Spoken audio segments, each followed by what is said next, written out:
stay on high alert. The Mayor of London, Sadiq Khan, declares he no longer feels safe as a Muslim in London, as a Labour councillor is arrested on suspicion of encouraging the murder of anti-immigration protesters. A sharp drop in migrant numbers thanks to stricter family visas brings relief across the board. Is it a sign that Rishi Sunak was doing something right? Terror for Taylor Swift. Scotland Yard confirmed they're assessing all intelligence before her Wembley shows next week. Paralysing prescription costs. The research shows that English taxpayers are footing a near-on £300 million bill so that Scotland and Wales can access medication for free. We're asking this morning, is that right? And 50% of drivers admit they don't properly know the highway code. Do you? No. And in the sport, in the Olympics, another gold for Team GB in kite surfing. Whilst in cycling, Emma Finucane takes bronze in the Keirin, and Katarina Johnson-Thompson leads the heptathlon after 4 events with 3 to go. And the 100-metre champion, Noah Lyles, ran the fastest the fastest 200 metres for someone with COVID. It is going to turn sunnier for many of us as we go through today, but do watch out for some showers, especially across northern parts. Then temperatures are going to rise as we go through the weekend. I'll have more info coming up. It's just gone 6 o'clock. I'm Stephen Dixon. I'm Ellie Costello, and this is GB News Breakfast.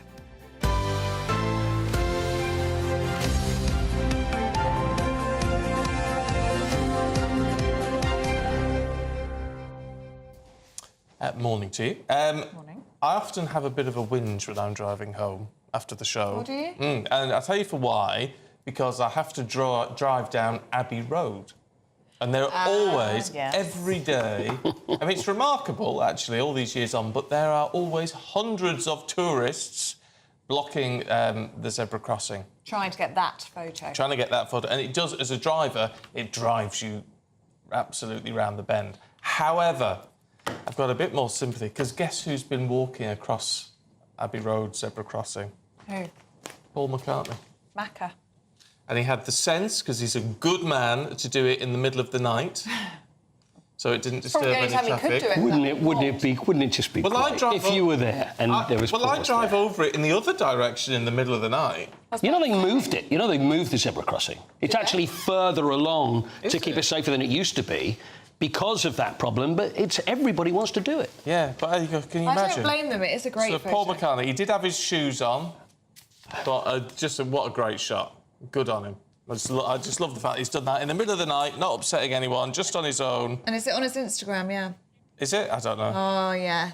And onlookers said it was so special to see him recreate that famous walk when the rest of the country was sleeping. What onlookers? I was going to say, what onlookers? Everybody's a fella there with a camera. Well, clearly an onlooker. They left a comment. But anyway, so good on him. I just think it's really Imagine looking nice. out your window and just seeing Paul McCartney crossing the road. Yeah. Abbey Road.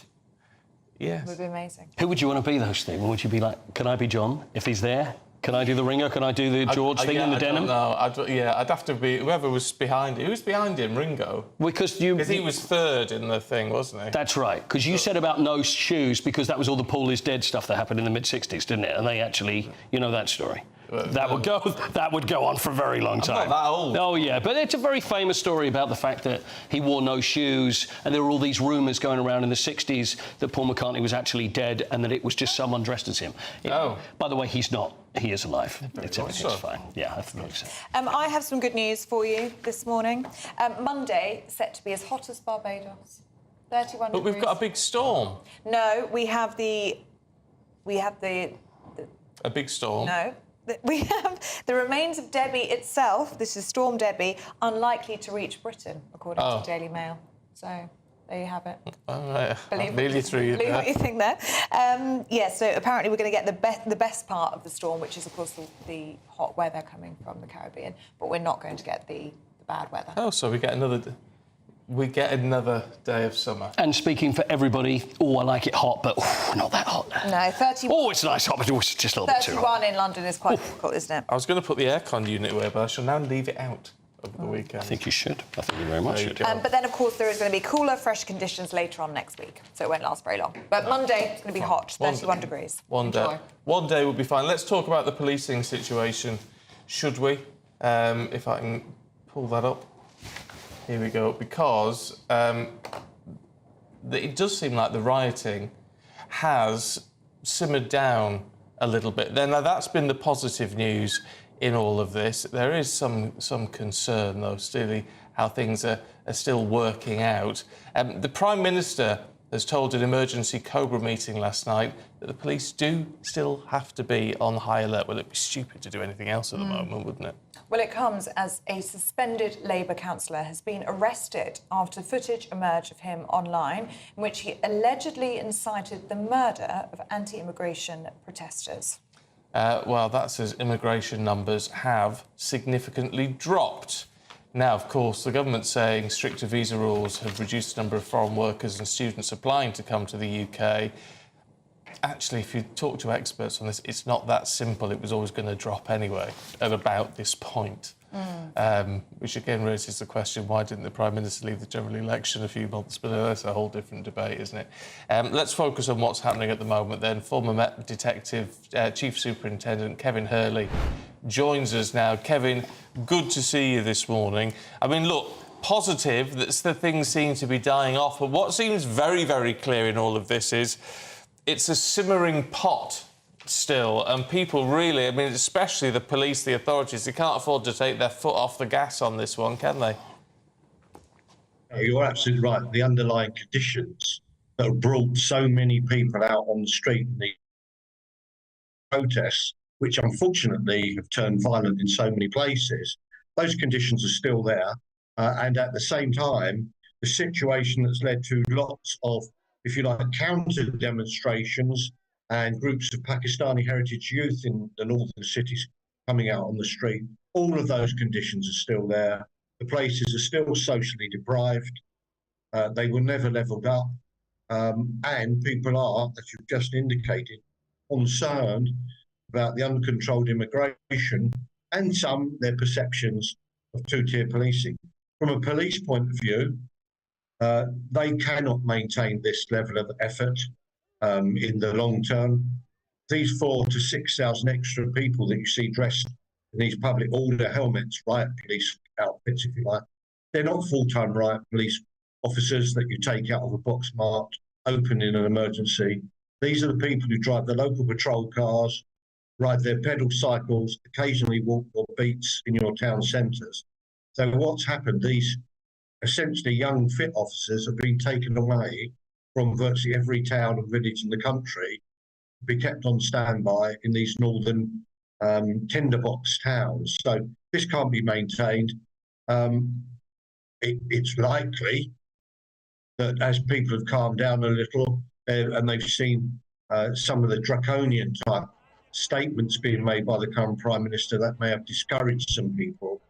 But again, it's only talk. If you look at it and see how many thousands and thousands of people came out on the street and see that only a few hundred arrests were made, you can see there's virtually no consequences for most of the people who turn up and riot. Bottom line is, in a riot, it's only the stupid, the drunk, the fat and the unlucky who get caught, because it's very difficult, dressed in that kind of kit, to make arrests. So it's the most reckless and stupid who get caught, because the rest you can just run away. Quite frankly, rioting is good fun for a lot of these people.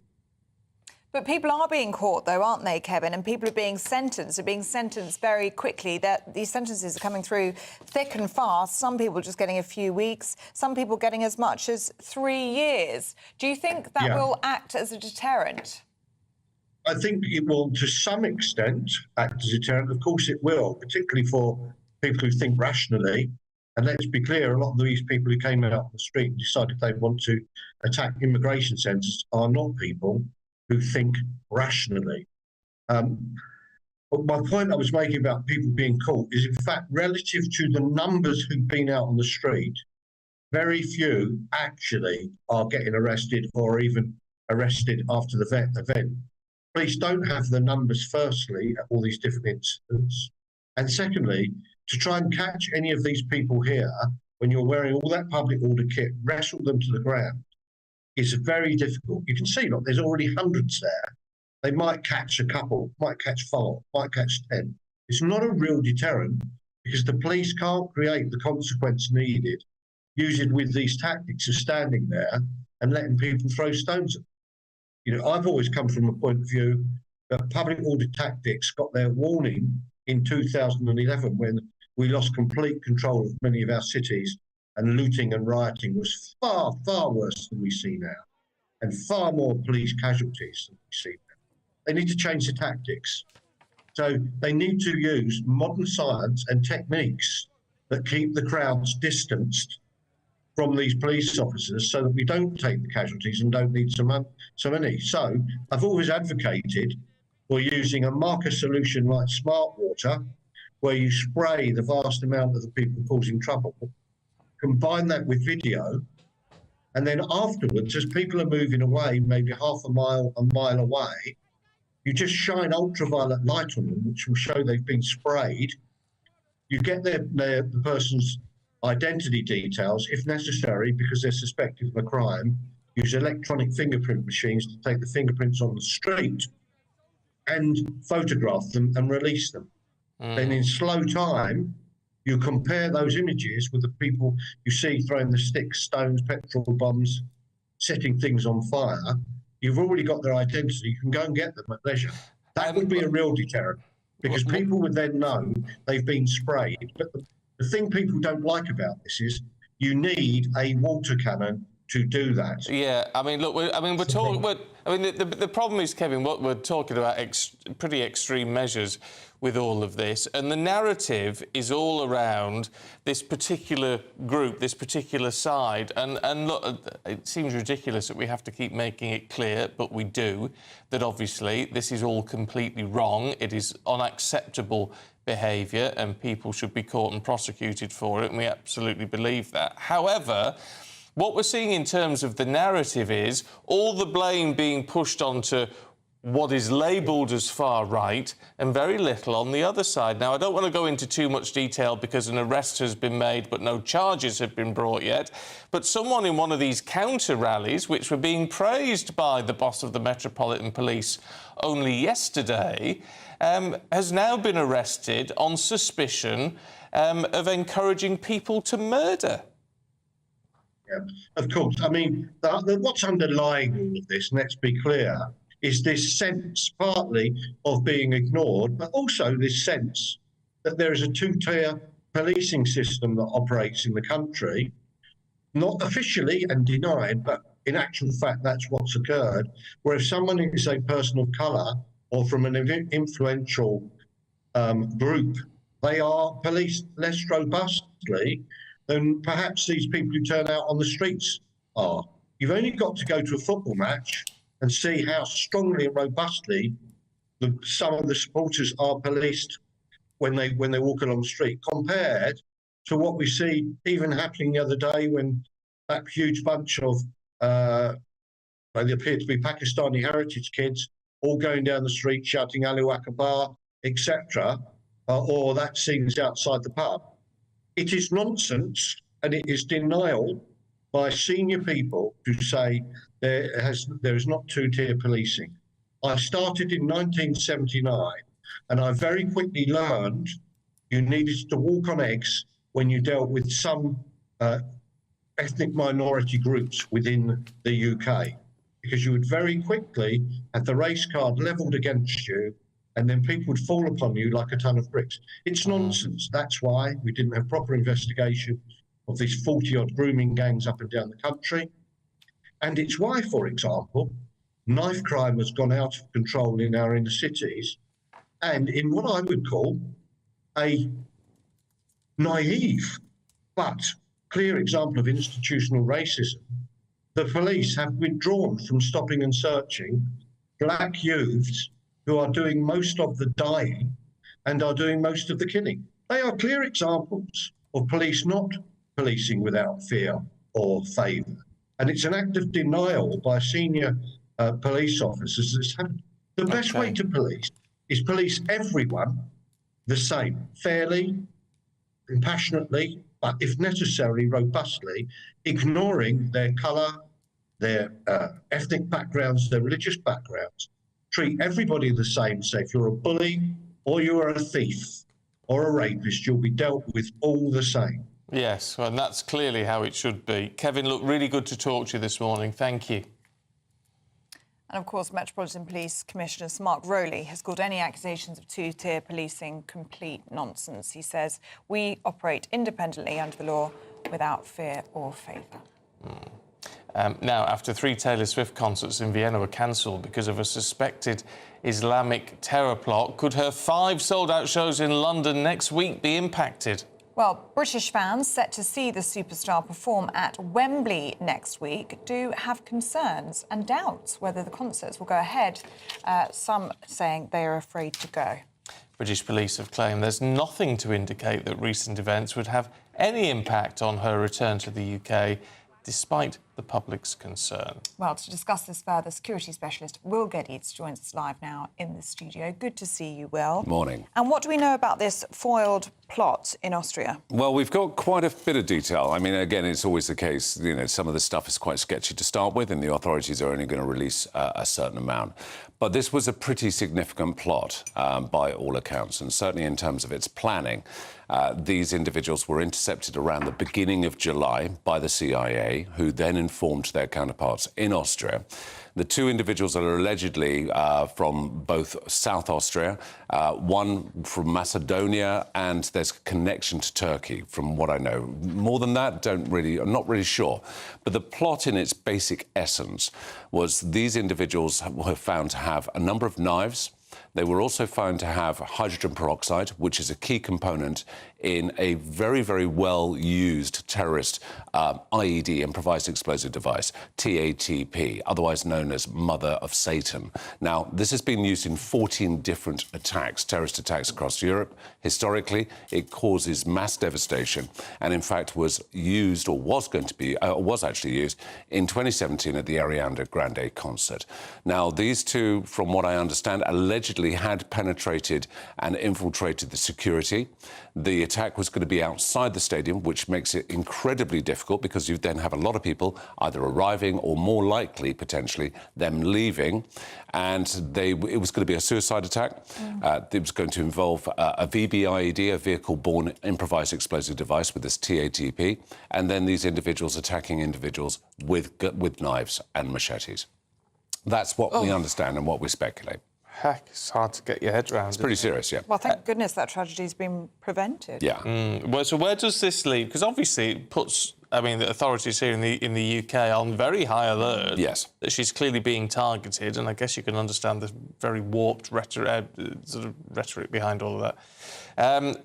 But does that mean there is a threat here in the UK or not? Well, there's a prevailing threat, Stephen. I mean, there has always been a prevailing threat from Islamic State.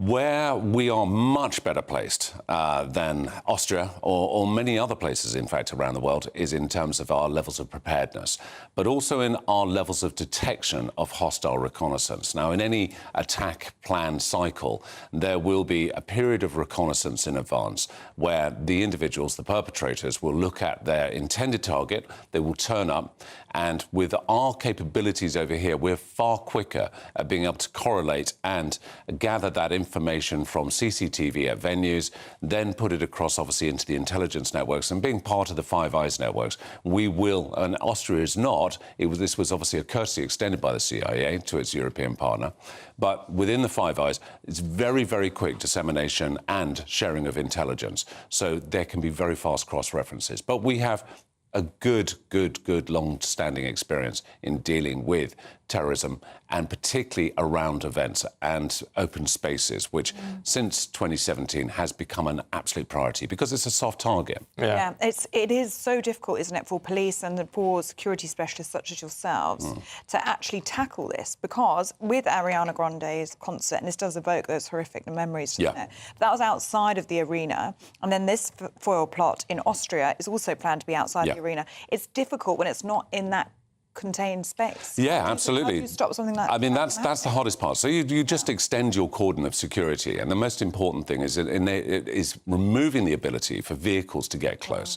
So you have various different levels of security at different stages. So when you have people converging from, say, a tube station, so for example, Wembley, good example of people coming in, particularly for football, for possibly Taylor Swift very, very soon, you know, security will be dotted in amongst that. We will be at our highest levels of vigilance to ensure that any prominent concert, and remember, terrorists are looking for something which has huge international recognition value. Taylor Swift, everybody's heard of Taylor Swift. Yeah. Oh, God, it's just what an awful world we live in at times. We'll see you later on. Thanks very much indeed. And again, it's the people going to these concerts. It will be women and girls. Yeah, predominantly, yeah. Taylor Swift. Yeah.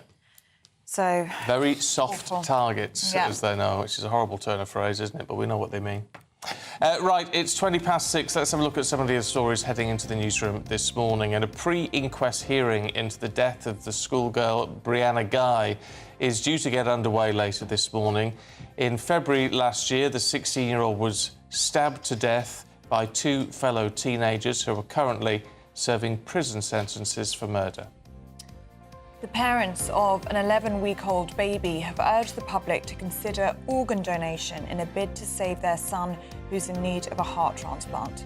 William Jones requires a new heart due to a rare condition that means he can't pump blood around his body. The newborn is the youngest child currently on the organ donation list. And a Banksy artwork has been stolen within hours of appearing on a satellite dish in Peckham.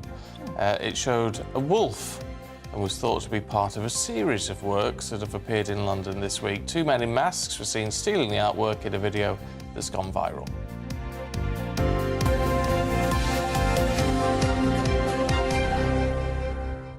I don't understand this Banksy stuff. I don't. You're not really get one it. for art, are you? I don't. Well, You're I'd not like one some for art. I like you? some art. I didn't think you liked art. Actual art. Rather than... Banksy doesn't count in your book. Well, no, because he just gets... He does all the cutouts and that, but he just sticks it on and then sort of sprays it, doesn't he? He does. So it's just a spray around a silhouette thing. You can tell it's Banksy, though. Can you? I see why you'd want to pinch it. Not suggesting that you do, but it'd be worth for you, Bob, wouldn't it? If it's on something like a satellite dish, you can see why it's Except who'd you sell it to if it's nicked? It's a great point. But then who does it belong to? To whoever owns the satellite dish? Yes. Or does Banksy own the rights because he did it? I just think... But I think it's his gift. I think it's all a bit Emperor's New Clothes, all this Banksy stuff. Do you? People get so excited. Oh, there's a Banksy. I think that Who cares? video... Can we show that video again? I think maybe I'm being a cynic, but I think this could be a setup. Don't you think it looks just a bit staged? And it's all about Banksy, you know, look, his work's being stolen. We're talking about it on a news programme. Don't you think this... I just think it's broad daylight. They've got a ladder up. Yeah. I just think this could be staged. It could be. I mean, don't forget, this is All the for man. PR. This is the man who sold one of his pictures at auction, And it shredded it. And as the hammer went down on it for a couple of million quid or whatever, it went through a shredder built into the frame. Yeah. So I would say this could be another PR exercise. It could be. But who knows? But I understand why I'd maybe want a Banksy in your home. Oh, where'd you hang a satellite dish? Yeah, put it on the wall. Just as an addition. Couldn't afford the telly, but here's the dish. Yeah. Yeah, I think it'd be crazy. quite nice. It's a good conversation starter if you have people around. Nicked that in Peckham. Anyway, right, you carry on. Anyway, let us know what you think. Now, did you know that the Highway Code was updated 2 years ago?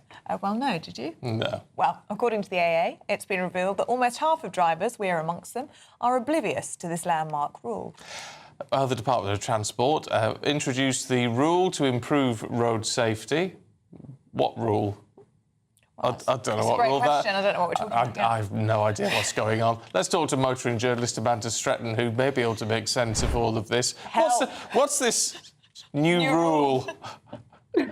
This new rule was introduced in January 22, and it basically spelt out the hierarchy of road users, making the most vulnerable road users the priority. So pedestrians, then cyclists, motorcyclists, horses, and then cars. And essentially, it's about giving way in traffic, essentially. But I can go into more detail. Could please, because we're actually not aware of this new rule at all. So any advice would be most welcome. Yes, what does it actually mean in terms of sort of real-life driving? Yes. Right, real-life driving, it is about prioritising those most vulnerable. So pedestrians will always have priority. If a pedestrian is crossing a road and a car, motorcyclist, anything else is trying to turn into that road, the pedestrian has priority. The same goes for the cyclist, and it goes up in this spelt out hierarchy, where it's the pedestrian, the cyclist, the horses, and then the cars after that. And it also talks about how cyclists should use the road. So there's a lot of people getting very upset when they see cyclists riding two abreast. Well, in actual fact, cyclists have been advised to ride two abreast, so long as the road is wide enough. And then cars should pass at about 1.5 metres. It's about cyclists not staying too close to the edge of the road. Obviously, this is where it's most dangerous, where they're most likely to hit potholes, and so on and so forth. And this goes up the hierarchy of other road users as well. All right. So basically, the highway code is now saying drivers are actually at the bottom of the list. And in fact, we've got to stop dead in the street if a pedestrian wants to cross the road. It's less about stopping dead in the street. I mean, and the irony of all these rules is that what they have been designed to do is to encourage more of those vulnerable road users onto the road. So people who otherwise would use their bicycle, for example, but feel that it's too dangerous. This is meant to protect them. Essentially, we've all got to be courteous to everybody else on the road, whoever they are and whatever mode of transport they're using. The thing that always amused me about this rule being introduced is that there is absolutely nobody to police it. It's pretty subjective, unless there is somebody actually watching every junction. As I say, it's very subjective. The pedestrian still has a responsibility to actually look left and right before they make that crossing. And if a car is halfway across the road, it makes sense for the pedestrian just to wait a moment. So it is very subjective. And in many ways, actually, it causes a lot of confusion because, of course, will get some people who just march straight out and say, well, it's my right of way. Therefore, but of course, that's not going to help them very much if they end up with an injury being hit by another vehicle on the road. So the rules were brought in order to encourage people out of cars using alternative types of transport. The reality is, I'm not sure it makes any difference. But Amanda, what can we do to try and educate people? How do we get more people to know about the highway code? Who reads the highway code once they've passed their driving test? I mean, that's really what this comes down to. What can we do to educate people? Talk about it more, essentially. And actually, if people are convicted of any of these misdemeanors, not allowing other road users priority, we all like to share our stories if we get caught speeding or something like that. So there is only one way. I mean, it's all well and good to say to people, you actually have a responsibility to, as a road user, part of when you pass your driving test, you have a responsibility to stay up to date with the rules. The reality is nobody does because there's nobody there to enforce it. So the most likely thing is that people just need to share stories and talk about it more. But really, there isn't much more people can do because nobody can actually ensure that everybody reads the highway code once every 5 years. No. And to be fair, it does seem a bit of a stupid update, doesn't it? Well, I mean, it's a stupid update in as much as there's nobody to actually enforce it. I mean, we know that the restrictions and pressures put on our police force are immense. So I have yet to hear of somebody actually being penalised for this. Yeah. Okay. Amanda Stretton, thank you very much. Good to see you this morning.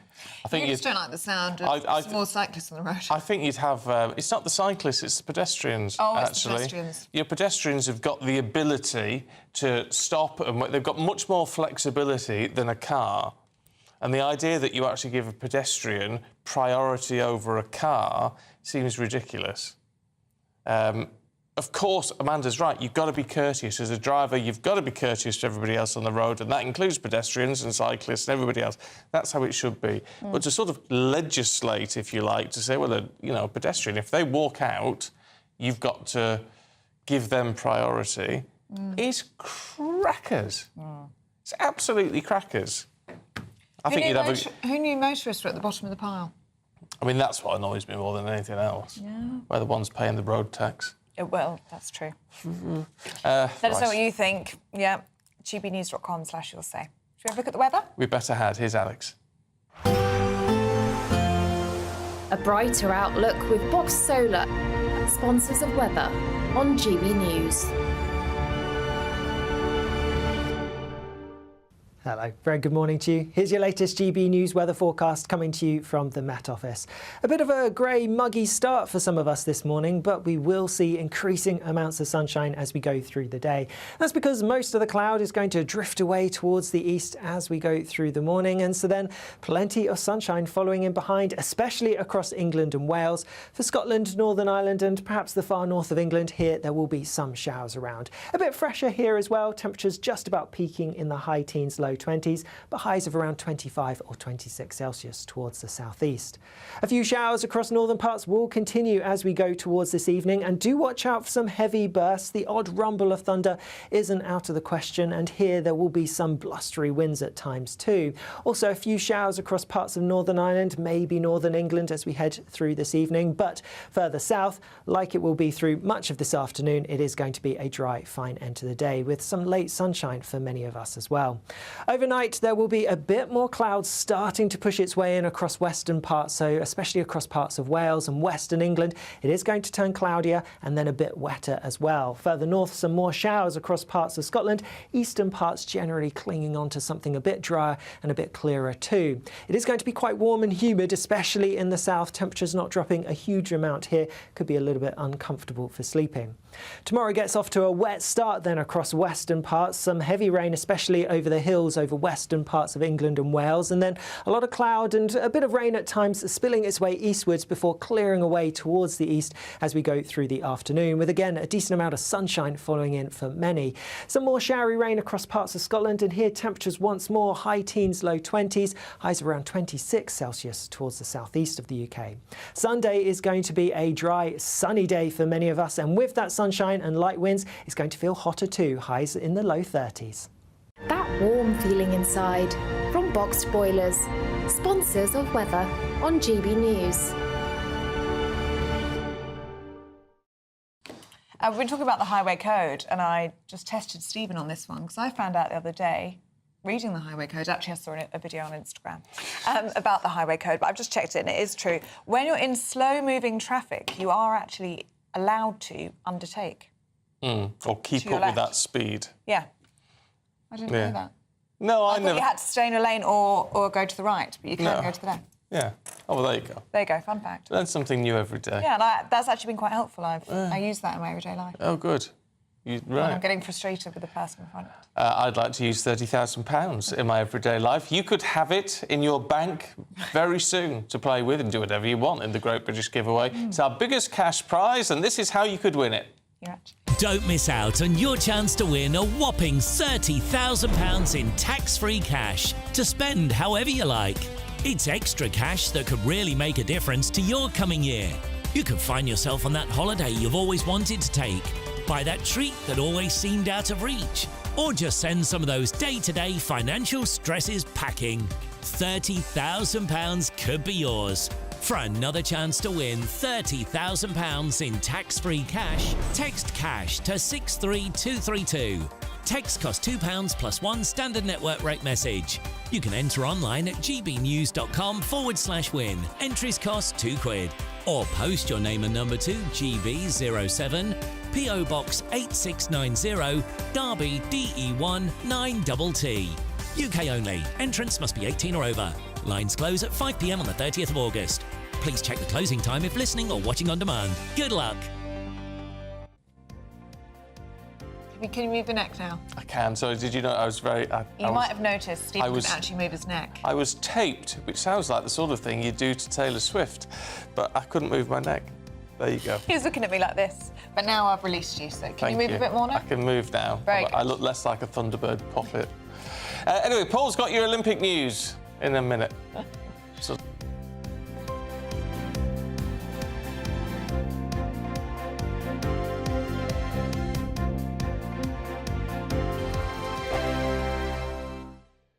If you want your news to be straight talking, This is a nightmare for the Conservatives again. down to earth, It's not just Nottingham where this is happening, is it? and most importantly, honest, Hard-working, middle-class taxpayers, they'll get the book thrown at them. then catch me, Martin Daubney, Monday to Friday, 3 till 6 p.m. on GB News, Britain's news channel. Britain's newsroom. Weekday mornings from 9:30. This cancel culture law. This is Bridget Phillipson, Piers. What has she taken it upon herself to do? This is the Education Secretary. Yes, She's the Education Secretary, and in November, an Act of Parliament was passed, a Freedom of Speech Act, particularly aimed at universities, colleges, and students' associations to protect freedom of speech. And Bridget Phillipson, and it's had the royal consent. It's on the statute book, and the law was due to start in the next day or two. But it does need implementation regulation, which she's declined to give, and has said she's going to repeal it. Now, she said all this outside Parliament. She has taken it upon herself, effectively, to repeal an Act of Parliament without the consent of Parliament. It wasn't in the King's speech.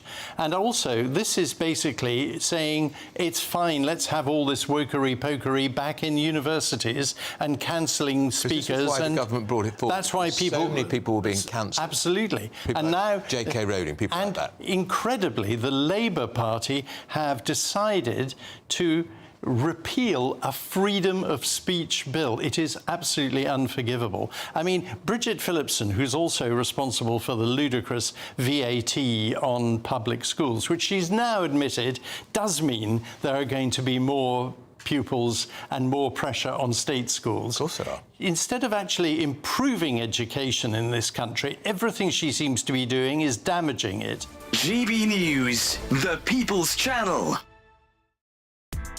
Join me, Nana Akwe, for an informative, interactive news programme with a difference. It's fun. It's true. You're not wrong. No one will be cancelled. Lovely. Join me from 3 p.m. every weekend, only on GB News, Britain's news channel. Join me, Neil Oliver, every Sunday night at 6 p.m. on GB News. And if an hour is not nearly enough for you, go to gbnews.com for special extended episodes online every Friday at 9 p.m, where we can truly get into the nitty-gritty of what's going on. GB News, Britain's news channel.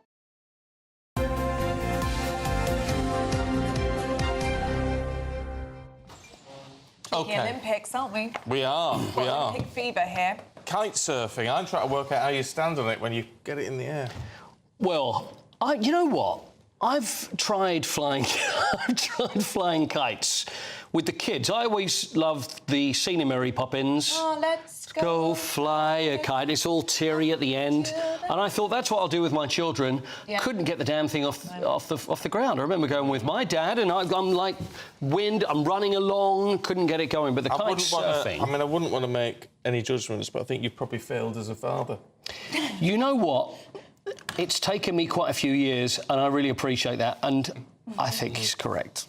Yeah. But Ellie Aldridge is amazing. She is amazing. With her kite. She flew her kite sailing gold. So I never really thought I'd be talking about kite sailing, but again, this is one of those sports that we never thought we'd enjoy watching, but you enjoyed it, didn't you, Ellie? You were watching it, enjoyed the kite sailing? Yesterday, I've got a lot of time for Ellie. She was storming ahead. Did you know? She didn't even look behind her. She was that confident. Straight, that's it. Yeah. You don't want to make a mistake and look back. You don't want to do any of that. It's great. the heavier you are, the faster you go when it comes to the kite surfing. And Ellie said, I can't wait to not eat food now. Now, this is not sort of like a... That sounds a bit toxic. No, it's not. I don't believe it is. It's just the fact is that she knows that the more food she eats and the bigger she gets, then the stronger she would be. That's because the sort there's of sport extreme... you want to be in. You know, this is what I'm thinking. More pizza. I just think, yeah, they say, listen, you just need another dinner. I go, yeah, more chocolate. I'm there. I'd like to do the kite surfing. But it works that way. So they go up to, I mean, it's unbelievable, up to 45 miles an hour. Wasn't as fast. Wasn't as fast yesterday because the wind wasn't quite as strong. But all the same, another gold, kite surfing. Good on. First year of it, and well done to her. Yeah, I do think if I had my time again, I'd go for one of the water sports. Would you? Because they were just in Marseille yesterday having a lovely time. Yes, which one would you go for? Well, the kite surfing. So You'd go for the kite surfing? Yeah, and be in Marseille. Don't you think that would be good? Right. Whatever water sport Or I floats did your like boat. the kayak one I was telling you about yesterday. The kayak was good, but the thing is, they put a lot of money into... Actually. I'm watching a lot of the Olympics. I'm really enjoying it. But I like that. That makes me happy too. Thank you, because you know I don't usually like sport now. I know. The £22.8 million in funding went to the sailing. So how about that? So anyway, yes. Now, Noah Lyles, what a champion.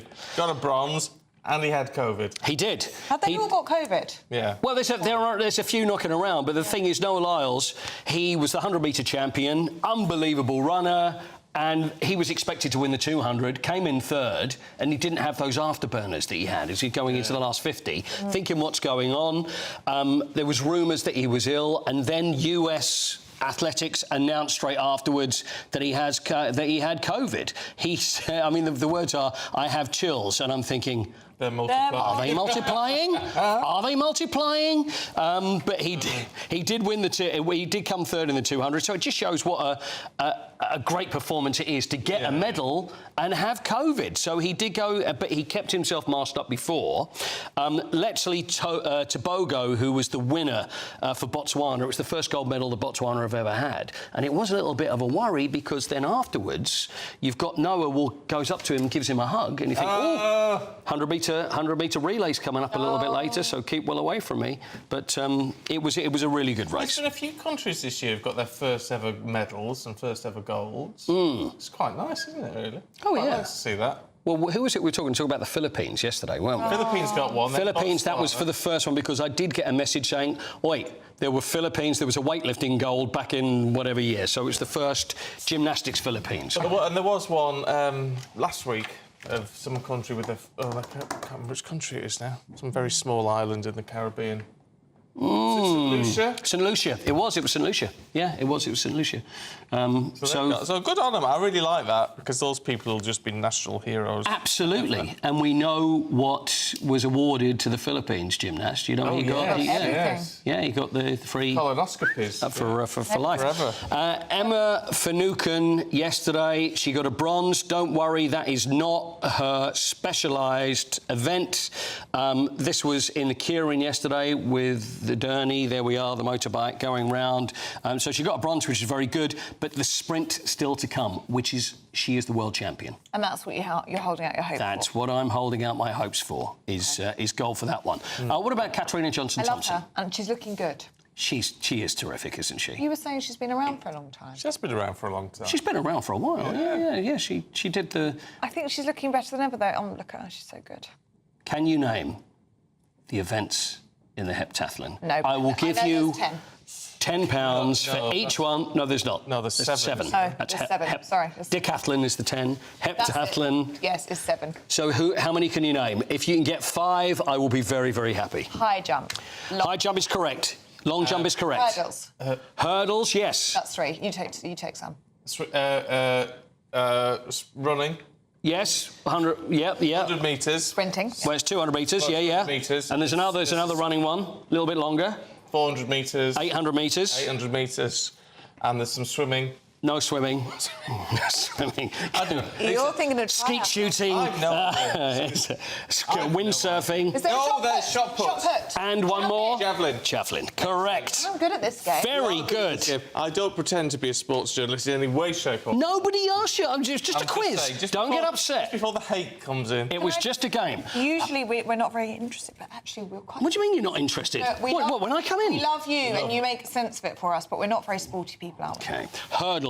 Very good start for KJT. The high jump. I like the KJT thing. Best high jump for KJT in 5 years. So that was very good. Oh, what do they call it? The Fosbury flop. The Fosbury flop. Yeah, that's the way you go over backwards. I don't know how anybody does that. What, Fosbury? I used to, when I was a kid and I tried doing a high jump, Dick Fosbury, 1968 Olympics, because he invented, instead of going backwards over the bar, I actually, so if that's the bar there, I went across that way, missed the mat, landed on the floor. Yeah, and you know what? That ended my high jump career. Yeah. Yeah. Could have been the same since. I could have been like Dwight Stones.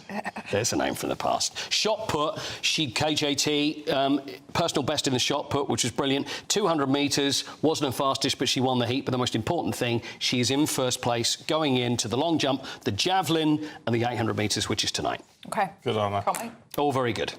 Right, fabulous, Paul. So what are we going to stick with? Is it going to be the kite surfing is our sport for the future? No. Water. It's more water. Water sports. Well, that is water sports, because that's where I should be. Yeah, of course. I'll say. Yeah. Right. Still to come. Nigel Nelson and Claire Pearsall going to take us through the papers.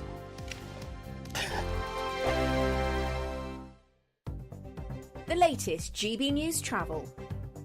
Good morning, I'm Russell Holding. In East Lothian, the A6093 is closed each way at Ormiston because of a burst water main. On the M60 in Greater Manchester, 2 lanes are closed clockwise after a vehicle caught fire between junctions 4 and 5 from the M56 to the Princess Parkway, causing delays. In London, the A407 is closed along Warm Lane outside Willesden Green Station for an investigation. Also in London, the A41 is blocked along Baker Street in Marylebone when they're dealing with a fire between York Street and Paddington Street. A number of buses are having to divert. There are a number of cancelled trains into and out of Marylebone Station in London because of an incident, and on the M26 in Kent it's taking around 20 minutes in westbound queues approaching the M25 because of lane closures for roadworks. And that's the latest. You can stay up to date throughout the day by visiting our website gbnews.com. Good afternoon, Britain. Your lunchtime update on the stories that matter across the UK. From breaking news and insightful analysis, inspiring stories and lively debates. You're comparing yourself to a former Prime Minister. Which is it? Stay informed, stay updated, stay entertained. I just don't know how anyone would not want to be that. Every weekday from midday. We are Good Afternoon Britain, only on GB News. Britain's news channel. Welcome to State of the Nation, daily plunge into the stories shaping our country. I'm Jacob Rees-Mogg, and Monday to Thursday we bring you the insights, the facts, the truth about how our country is being governed. Because what happens in Downing Street matters down your street. Tune in to State of the Nation every Monday to Thursday, 8 to 9 o'clock. Only on GB News, the People's Channel, Britain's news channel. Join me, Camilla Tominey, for a frank and honest discussion with those in power that cuts through the spin and gets to the heart of the issues shaping our nation. You haven't confirmed that you want to stand as leader, but you haven't ruled it out either. This report basically says that he's not fit to stand trial. Is he indecisive? Incompetent? I deliver the dose of reality Westminster needs. That's the Camilla Tominey Show at 9:30 every Sunday on GB News, the People's Channel, Britain's news channel. Hi there, I'm Michelle Dewberry, and I'm going to take a second to tell you all about my show, Dubes & Co. We start off with the issues of the day. We then bring in both sides of the arguments. We get rid of the disrespect. And then you throw me into the mix. And trust me, I'll tell it exactly how it is. And then, of course, the magic ingredient, you at home. We mix it all together, and what have we got? In my opinion, the best debate show in town. Monday to Friday, 6 till 7 on GB News, Britain's news channel.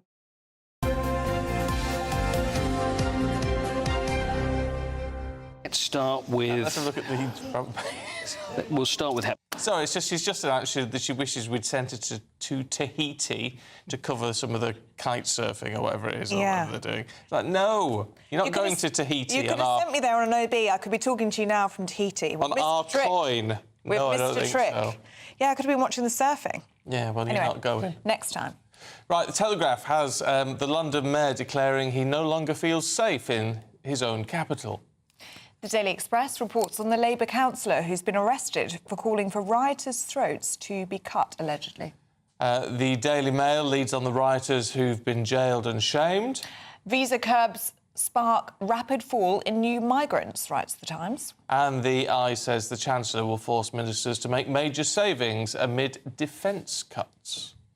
Well, joining us now to go through the papers is GB News senior political commentator Nigel Nelson and former Conservative advisor Claire Pearsall. Morning, you two. Morning. And Nigel, let's start with you, shall we? The Daily Telegraph front page, Sadiq Khan saying he no longer feels safe in London as a Muslim. Yeah, it's a bit sad, this, really, because what he's saying is he rather hoped that his children would grow up in a kind of different environment to the one that he did. He's talking about how he had to deal with the National Front when he was younger, the British National Party, and rather hoped that had gone away. Now, Sadiq Khan's had close protection for years. He always has various officers around after him. But he makes the point that just being a Muslim, being of a different colour, things he can't change, that makes him scared to walk around the capital that he's mayor of. Claire? Do we not think, as the Mayor of London, that he has some responsibility for that? He's making it all about himself. When... Generous. Is it? I don't think it is, realistic? actually.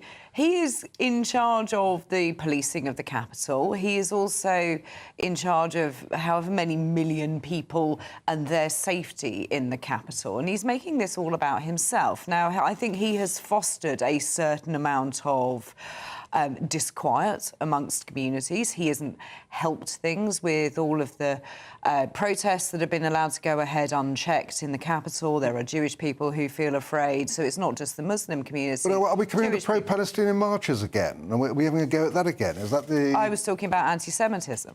Well, that's why I thought you might be talking about the Palestinian demonstrators. Perhaps not jump to that conclusion. I'm not suggesting that whatsoever. But if you are the Mayor of London, you are in charge of the capital, you are also looking at the law and order of the capital, and your decisions should be for the interest of everybody. And here he is saying, oh, poor me, poor me. Yeah, but he's also an individual, and so it seems to me that given what's been happening over the last 10 days, you would be worried about being a Muslim. He's speaking on behalf of all other Muslims in the country, especially where riots have taken place. You would feel nervous. You would feel worried about your safety. But I haven't seen him speak out again in support of other communities who feel marginalised either. So this just feels very much... Oh, I'm Sadiq Khan, I'm going to have a little bit of a front page... We spoke out for Jewish people. He's always said that they shouldn't be... But then what is he doing? Be frightened about coming into London either. And what is he doing about it? You cannot get away from the fact that the police are basically under his purview. They are under his watch, and he isn't helping. Because the capital itself, people feel very unsafe for many different reasons, and not just for things like marches anti-Semitism or Muslim community being afraid. People are afraid to travel on buses, on the tube, because of the amount of crime that is going on. Well, it's fair enough. I mean, I think you'd have a go at him for knife crime. Knife crime seems to me a fair criticism, because there's so much of it in the capital. But when it comes to try and lump in things like the Palestinian marches, well, they're not the ones causing riots. Well, no, they weren't calling, but they were. I mean, there was anti-Semitic language being used, perhaps by a minority in those marches. However, how was it policed? Some would say it wasn't policed robustly. Well, this comes back to our two-tier policing argument, which I don't really buy. I don't think there has been two-tier policing. The police operate differently at different events, which I think is quite right. You actually respond to the event as it unfolds. The Palestinian marches haven't been torching synagogues or anything like that. And when it comes down to what they say on the demonstration, it depends whether that becomes intimidating. So if they chanted jihad or Allahu Akbar outside a mosque or a Jewish school... Well, they went through Jewish areas shouting from the river to the sea. I'm not even sure the river to the sea is in itself an anti-Semitic phrase anyway. But the whole point is, if they intimidate at mosques and schools, that's the problem. All right, look, just a little taster of the papers and what's to come later on this morning with you two. Thanks very much indeed. Let's have a look at the weather now with Alex.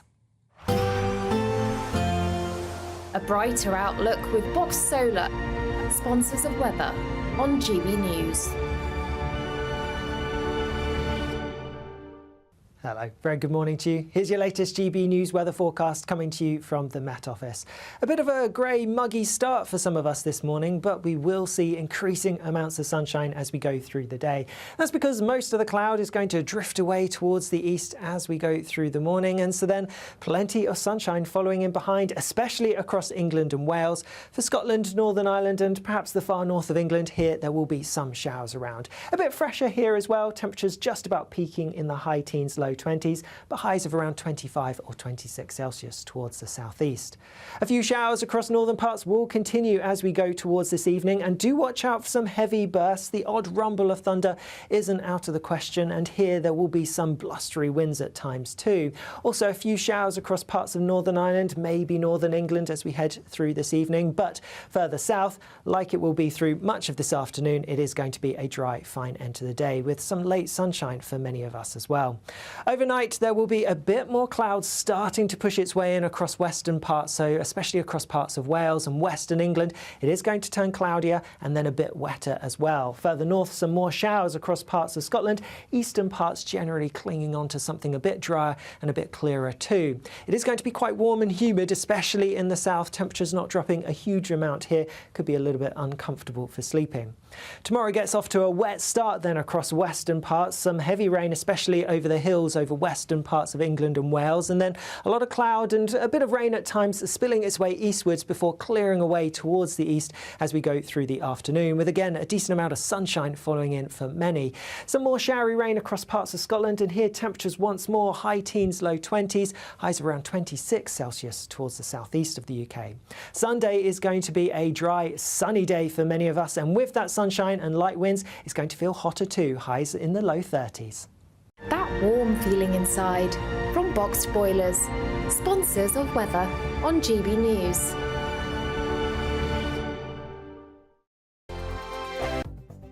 The latest GB News travel. Good morning, I'm Russell Holding. In East Lothian, the A6093 is closed in both directions at Ormiston because of a burst water main. On the M60 in Greater Manchester, there are clockwise queues after traffic was stopped for an investigation between junctions 4 and 5 from the M56 to the Princess Parkway. Thameslink train services are suspended between Luton and Kentish Town, and also between South Croydon and East Grinstead because of a signalling problem. In London, the A407 is closed each way along Warm Lane in Willesden for an investigation. Outside Willesden Green Station, a number of buses are having to divert as a result. Also in London, Baker Street in Marylebone's blocked where they're dealing with a fire between York Street and Paddington Street. And on the M26 in Kent, there are westbound delays approaching the M25 because of roadworks. And that's the latest. You can stay up to date throughout the day by visiting our website gbnews.com. Don't miss out on your chance to win a whopping £30,000 in tax-free cash to spend however you like. It's extra cash that could really make a difference to your coming year. You could find yourself on that holiday you've always wanted to take, buy that treat that always seemed out of reach, or just send some of those day-to-day financial stresses packing. £30,000 could be yours. For another chance to win £30,000 in tax-free cash, text CASH to 63232. Text costs £2 plus one standard network rate message. You can enter online at gbnews.com/win. Entries cost £2. Or post your name and number to GB07 PO Box 8690, Derby DE1 9TT. UK only. Entrance must be 18 or over. Lines close at 5 p.m. on the 30th of August. Please check the closing time if listening or watching on demand. Good luck. If you want your news to be straight talking, this is a nightmare for the Conservatives again. Down to earth. It's not just Nottingham where this is happening, is it? And most importantly, honest. Hard-working, middle-class taxpayers, they'll get the book thrown at them. Then catch me, Martin Daubney, Monday to Friday, 3 till 6 p.m. on GB News, Britain's news channel. I'm Andrew Pearce. This is GB News, the People's Channel, Britain's news channel.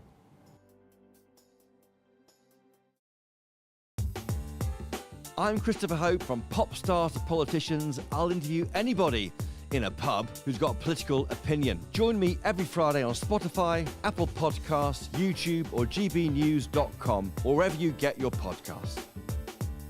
This is GB News, the People's Channel. I'm Andrew Pearce. This is GB News, the People's Channel, Britain's news channel.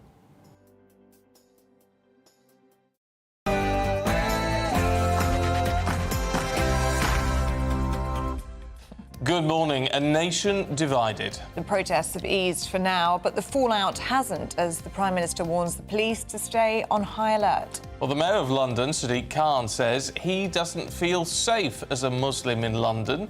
Meanwhile, a Labour councillor is arrested on suspicion of encouraging the murder of anti-immigration protesters. A sharp drop in migrant numbers thanks to stricter family visas brings relief across the board. Is it a sign that Rishi Sunak was doing something right? Terror for Taylor Swift. Scotland Yard confirmed they will assess all intelligence before her shows at Wembley next week.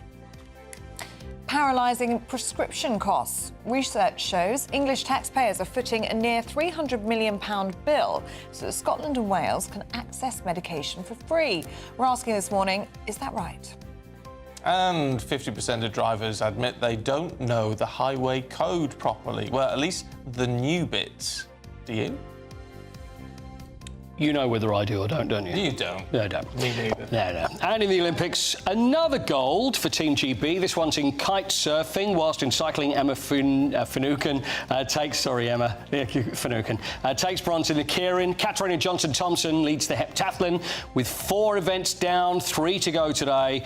And 100-metre champion Noah Lyles ran the 200-metre final last night with COVID and still managed to get a medal. Morning. It is going to turn sunnier for many of us as we go through today, but do watch out for some showers, especially across northern parts. Then temperatures are going to rise as we go through the weekend. I'll have more info coming up. Just gone 7 o'clock. I'm Stephen Dixon. And I'm Ellie Costello, and this is GB News Breakfast.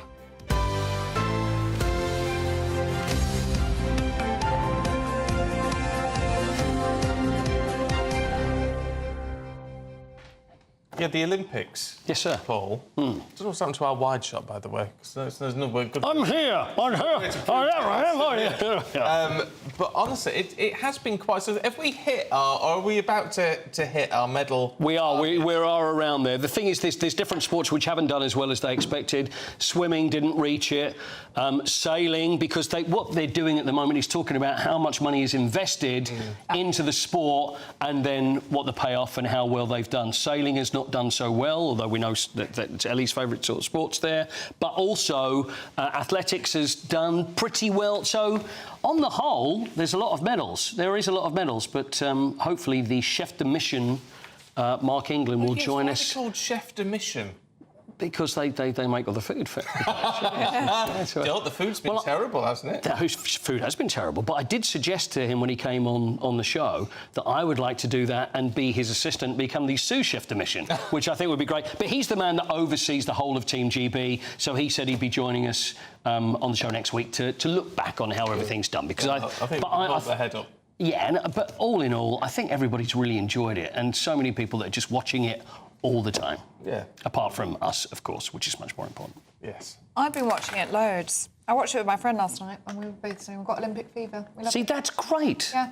That is great. It does. I think it captures the nation. Yeah, absolutely. So I'm looking for a view. There was a view essentially saying what you said, which is that there's been huge investment in sailing, and they were saying it's rubbish that we've only got 1 medal. But I can't find it now, but that's essentially what it said. But the thing is, Can money buy love? You know what I mean? You can throw so much money, but does it guarantee talent? Does it guarantee the fact that you will get medals at the end of it? It helps, but it doesn't necessarily mean you're definitely going to win. No, don't you think you can see the evidence of grassroots funding, though, when you see how high up we are in the medal table? Yeah. It's such a small nation. Yeah, absolutely. We're doing so well. But with grassroots, then that takes time for that grass to grow. So you've got to put the money in early, and then maybe not the next Olympics, but maybe the one after that. What about legacy? Because obviously, we were told, it's weird to think about it, 13 years ago now, but it was all about legacy from 2012. Yeah. Are we seeing that pay off, do you think? I hope so. I hope we are.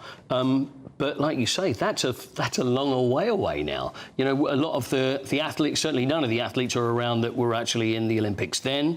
But there are young kids that were watching it who will then be inspired by what they saw. We look at Emma Finucane, who had also been looking at Laura Trott or Laura Kenny, and she was her idol because she'd seen her at the Olympics of 2012, 2016, which then inspired her to get on a bike. And then it's the same as Ellie there, watching the kite surfing, which has now inspired her to be going for Los Angeles in 4 years' time. And if you do, it will make me very proud. Thank you. Maybe I should go for it. Imagine if that's my secret talent. What? Kite surfing? Yeah. Eat what I like, be on the water in that's LA. great, yeah. Be quite But are you OK with heights? Flying up in the air, landing on the water? No, less so. OK, all right, we'll find something else. Archery. We'll work on something. Archery. What would Wrestling. Did you do archery Taekwondo? at the Olympics? Oh, yeah. You see, that's the other thing with the archery. You see them, and you think it looks really close, but it's so far away. It is so far away. I do like a bit of archery. See, it's finding a sport... It's really fun to do. That's it. It's finding a sport that do you need to be naturally gifted at archery? Or is it something, it's like nature or nurture? Yeah. Is it something that you could just learn if you just practiced enough? Because, you know, I'm at the age, and I'll be honest, I'm understanding this, that maybe my options are limited going into Los Angeles in 4 years' time. I think 100 metres is out for me now. But archery, possibly. Or you could be like that cool guy who got a silver medal with his hands in his pocket doing the shooting. See, he was great, wasn't he? He was great. Turkish shooter. You could do that. The Turkish shooter. Then you've got everybody, they've got the eye patches, they got this, and he's just like... Yeah, I'm not being funny, though. I thought he was a hitman or something like that. You know, it was just too easy for him. He came out of nowhere. Next time I'm in the States... And don't get me wrong, I don't agree with people carrying guns about and all that sort of thing. OK, but when I'm in the States... Yeah, and you're packing a piece. I'm packing a piece. I'm going to go to a shooting gallery. Oh, yeah. I think you'd be very good. Do that, yeah. Really, it would be good. Just, I'm fascinated by guns. When I was obviously hanging around the barracks all the time with... When my husband was still in the army. It's just the... I'll walk out with the Glock 19s and all that sort of thing. It's just like, God, I really just want to... Ellie, I got to say, this is a worry to me. This gun fashion. He loves guns. Really? I do love guns, yeah. But I mean, I do not think people should have them. Good, well said, yes. But I would like to go to a controlled environment. OK, yes. Like you see in them FBI shows where they're all practising and go and shoot at a target. I'd love to do that. OK, fine. Let's see if we can arrange something for you. Well, 4 years' time, Los Angeles. I could be You there. would make me proud as well. Yeah. A kite surfer and a shooter. That's all we aim to do, Paul. I know it is, and I appreciate that. Yeah. Hatter has just messaged us saying netball! All exclamation marks. I don't know what that means. Is that people that just put various sports? Just netball, stick anything down. That means we're meant to be talking about netball, or maybe you can find out. OK, yeah. Maybe just a few more words on that would help. On that point. Yeah, that would be good. Yeah. Handball. You know, I was in Croatia. They love handball. I met a guy who was a professional handball player, as you do. And his friends were playing for Croatia in the Olympics. See, we don't show that. But when you're abroad, they will obviously show the country, like we would. Yeah. They wouldn't be showing kite surfing, whereas obviously if there's a medal chance for them, obsessed with handball. That's a really good game. I don't really know what that is. It's like football. We just chuck the ball in the goal. That's it. It's as simple as that. It's very easy. Sounds easy. Yeah. There you go. Well, do get in touch with any sports that you like. to watch at the Olympics. tvnews.com/you'll say. Thank you, Paul. We'll talk to you later. Look forward to it.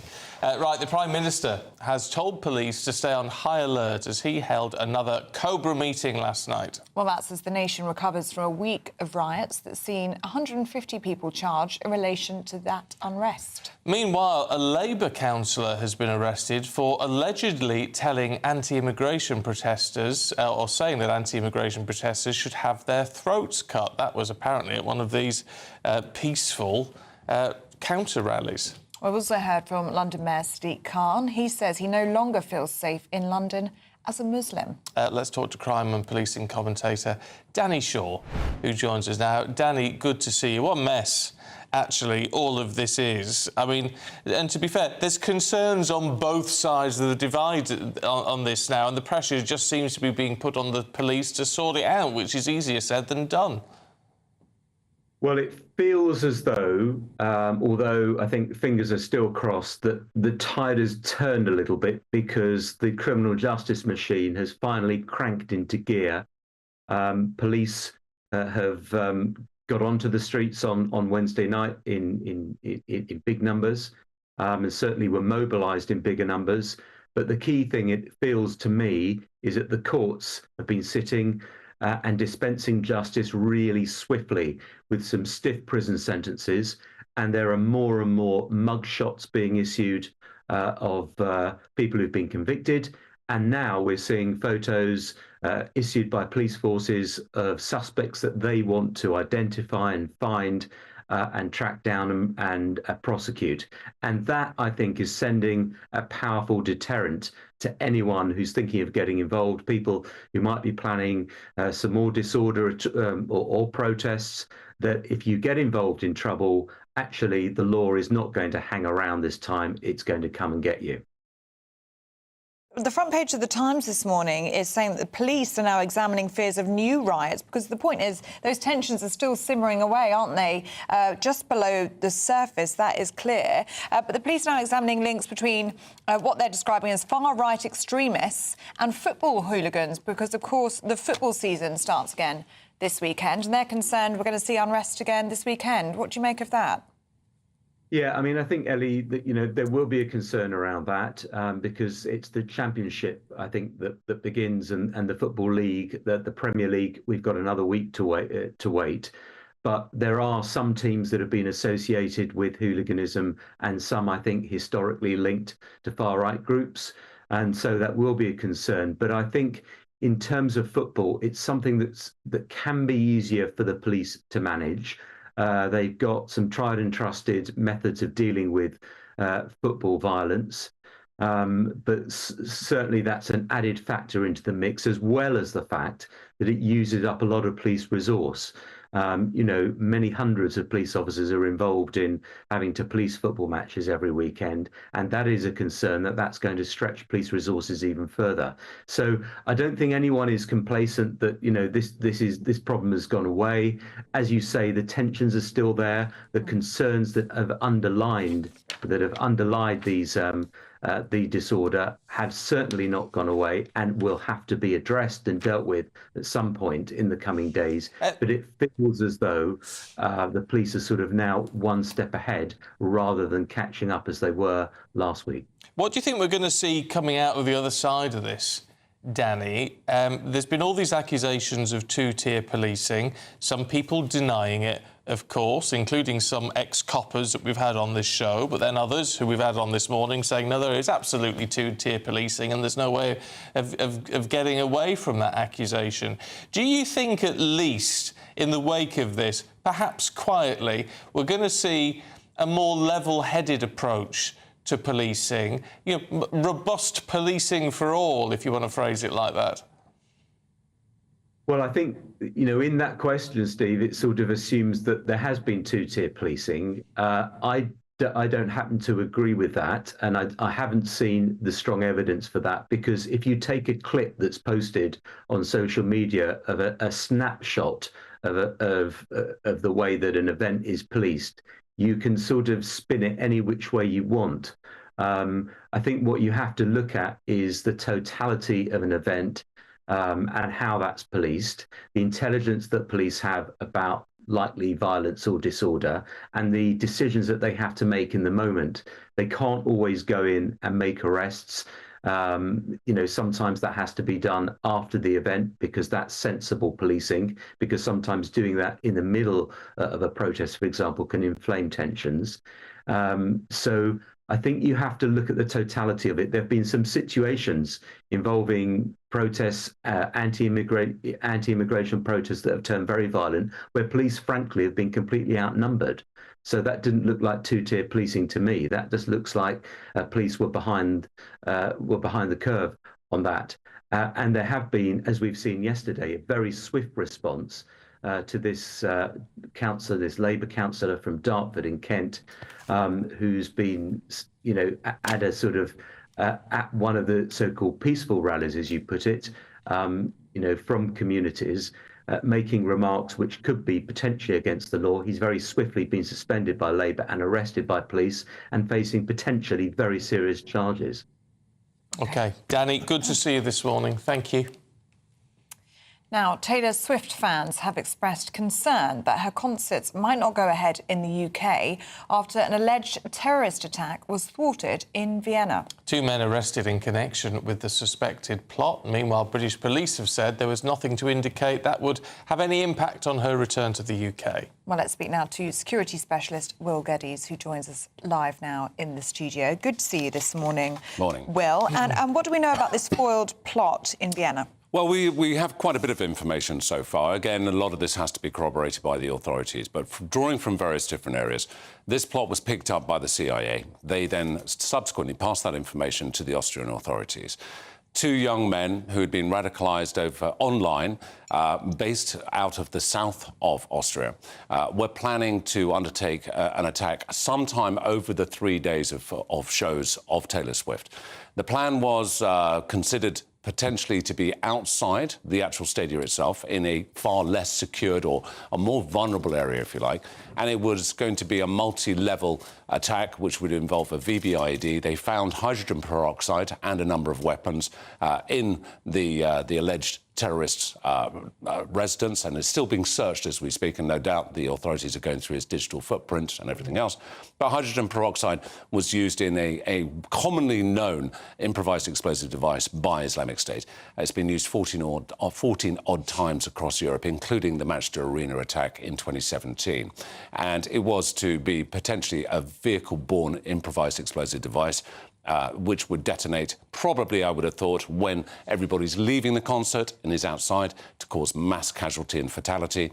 And there was going to be them using knives and machetes, obviously, against members of the public.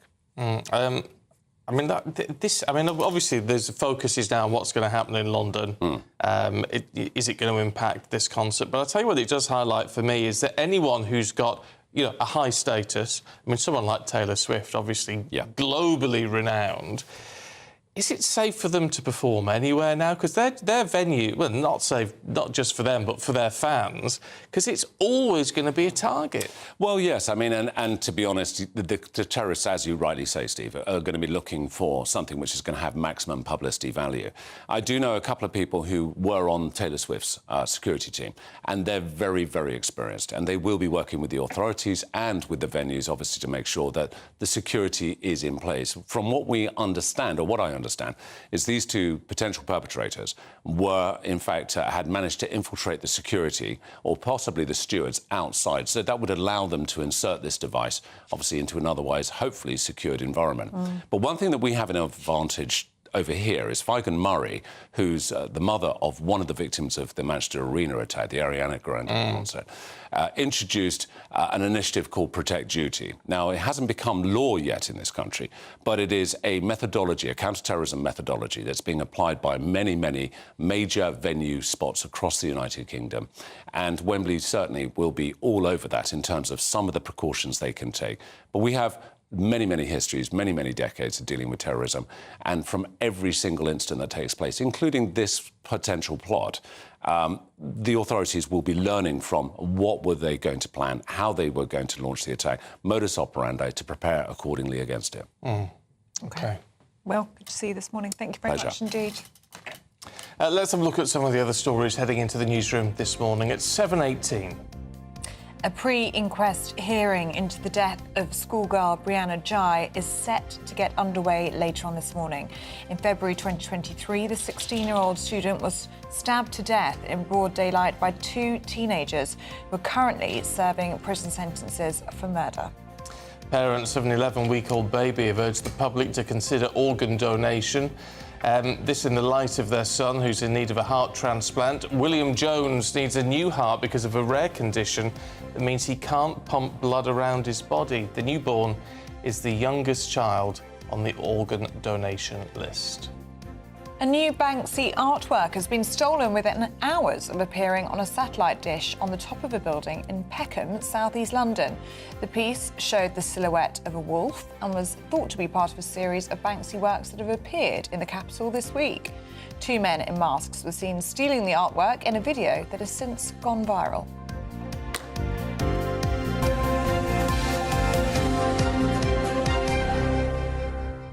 Just thinking about that baby.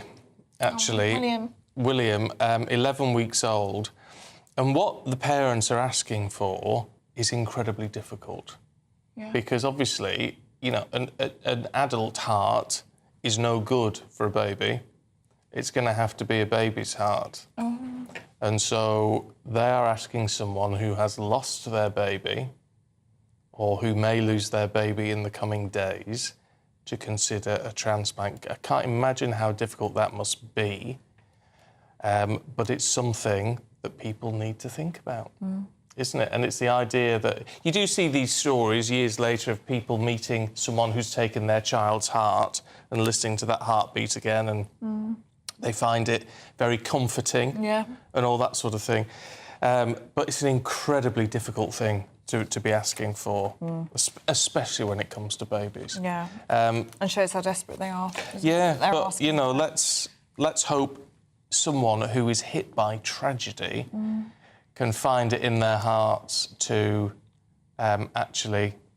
donate such a precious organ, yeah. I mean, can you imagine? It's just so horrific to think about, but it would save another life rather than two children losing their lives. So hard. So hard. But you should, I mean, I'm all for organ donation. Yeah. I'm on the register. I can't give blood. Diabetic, they won't let type 1 diabetics give blood. No. Won't let you do it, which I think is I mean, they must have a reason for it, but I think that's a shame. But they will take our organs, so I'm all signed up for that. Oh, yeah. Oh. But you've got to have a conversation with your loved ones to say, this is what I want. Because I think... No, it's important that we talk about it as well, isn't it? Because it is pretty taboo in this country. You don't really talk about organ donation. But let's hope William Jones, 11 weeks old, let's hope he gets the heart that he so desperately needs. I can't imagine what his parents are going through. Oh, horrific. Awful. Horrific. On that note, which actually is, although slightly depressing, let's see it in a positive way, that we can all help others even when we've popped our clogs, which is a good thing, I think. Let's have a look at the weather for you. Looks like things are heating up. Boxed boilers, sponsors of weather on GB News. Hello, very good morning to you. Here's your latest GB News weather forecast coming to you from the Met Office.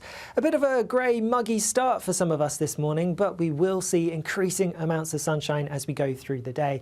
That's because most of the cloud is going to drift away towards the east as we go through the morning, and so then plenty of sunshine following in behind, especially across England and Wales. For Scotland, Northern Ireland and perhaps the far north of England, here there will be some showers around. A bit fresher here as well, temperatures just about peaking in the high teens, low 20s, but highs of around 25 or 26 Celsius towards the southeast. A few showers across northern parts will continue as we go towards this evening, and do watch out for some heavy bursts. The odd rumble of thunder isn't out of the question, and here there will be some blustery winds at times too. Also a few showers across parts of Northern Ireland, maybe northern England as we head through this evening, but further south, like it will be through much of this afternoon, it is going to be a dry, fine end to the day with some late sunshine for many of us as well. Overnight, there will be a bit more cloud starting to push its way in across western parts, so especially across parts of Wales and western England. It is going to turn cloudier and then a bit wetter as well. Further north, some more showers across parts of Scotland. Eastern parts generally clinging on to something a bit drier and a bit clearer too. It is going to be quite warm and humid, especially in the south. Temperatures not dropping a huge amount here. Could be a little bit uncomfortable for sleeping. Tomorrow gets off to a wet start then across western parts. Some heavy rain, especially over the hills over western parts of England and Wales. And then a lot of cloud and a bit of rain at times spilling its way eastwards before clearing away towards the east as we go through the afternoon, with again a decent amount of sunshine following in for many. Some more showery rain across parts of Scotland, and here temperatures once more high teens, low 20s, highs around 26 Celsius towards the southeast of the UK. Sunday is going to be a dry, sunny day for many of us, and with that sunshine and light winds, it's going to feel hotter too, highs in the low 30s. A brighter outlook with Box Solar, sponsors of weather on GB News.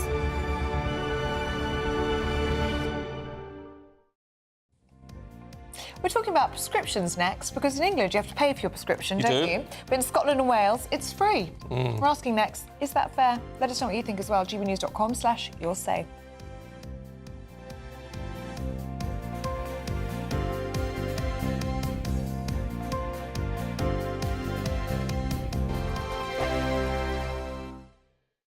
Hi there, I'm Michelle Dewberry, and I'm going to take a second to tell you all about my show, Jubes & Co. We start off with the issues of the day. We then bring in both sides of the argument. We get rid of the disrespect. And then you throw me into the mix. And trust me, I'll tell it exactly how it is. And then, of course, the magic ingredient, you at home. We mix it all together, and what have we got? In my opinion, the best debate show in town.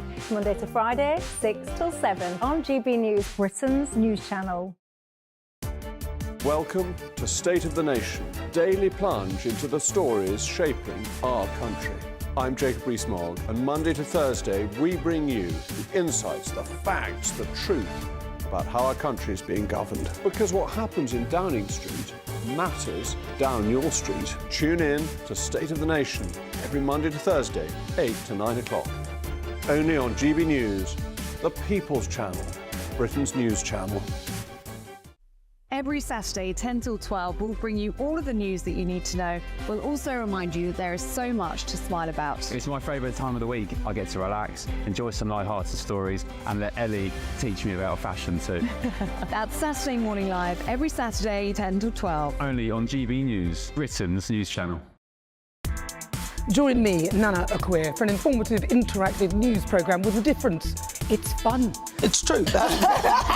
You're not wrong. No one will be cancelled. Lovely. Join me from 3 p.m. every weekend, only on GB News, Britain's news channel.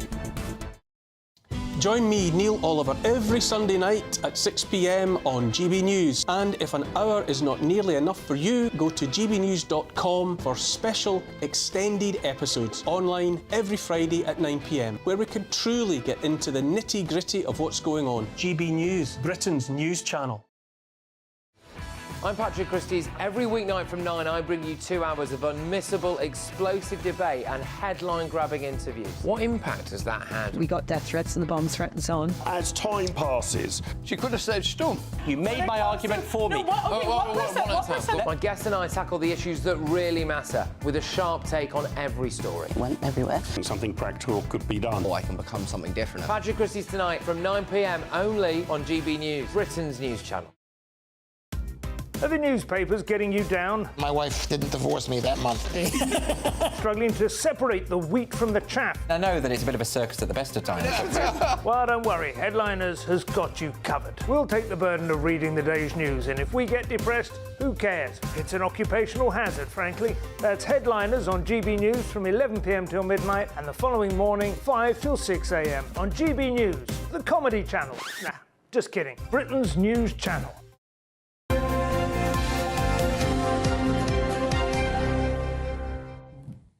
Welcome back. Now, new research shows that English taxpayers are footing a £270 million bill so that everyone living in Scotland and Wales can receive their medical prescriptions free of charge. Now, the current cost of a prescription in England is £9.90. So we're asking, is it all fair? Well, joining us now is pharmacist and health expert Thorin Govind. Good to see you this morning, Thorin. There does seem to be a real discrepancy here. It doesn't seem fair, does it? Yeah, so in Scotland and Wales, prescriptions are free, and in England, people are paying for them. And just to also clarify, that £9.90 per item prescription charge, which tends to go up every April, went up again this April, so it's now £9.90, isn't anything that goes to the pharmacy. We are tax collectors for the government in that respect.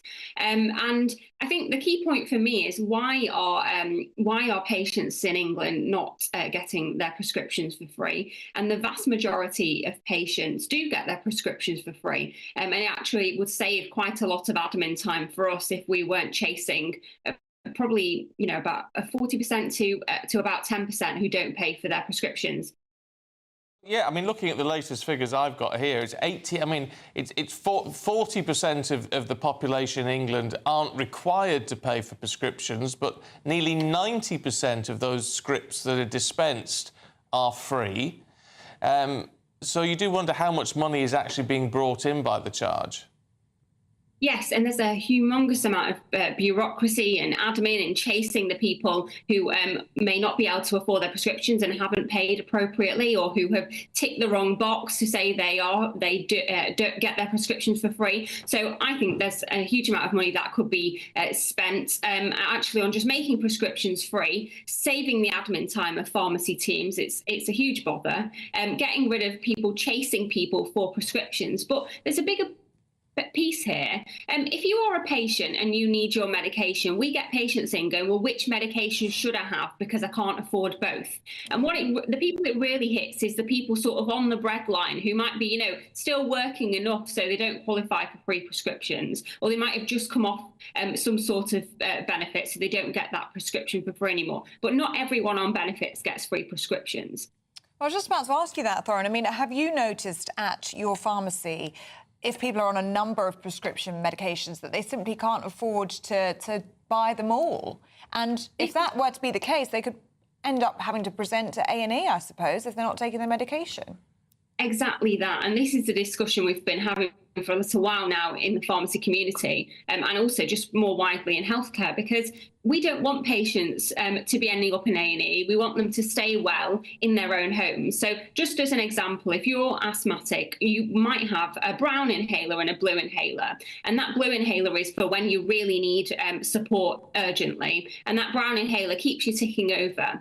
And what people might go is, well, I'll just get the one that's going to help me be able to breathe immediately, not realising that using that other inhaler is actually going to stop them from needing the blue inhaler in the long term. So it's about thinking about the long term, supporting people with their self-care and staying well at home, and actually helping them stay out of hospital, which is what we all want and is actually better for the taxpayer.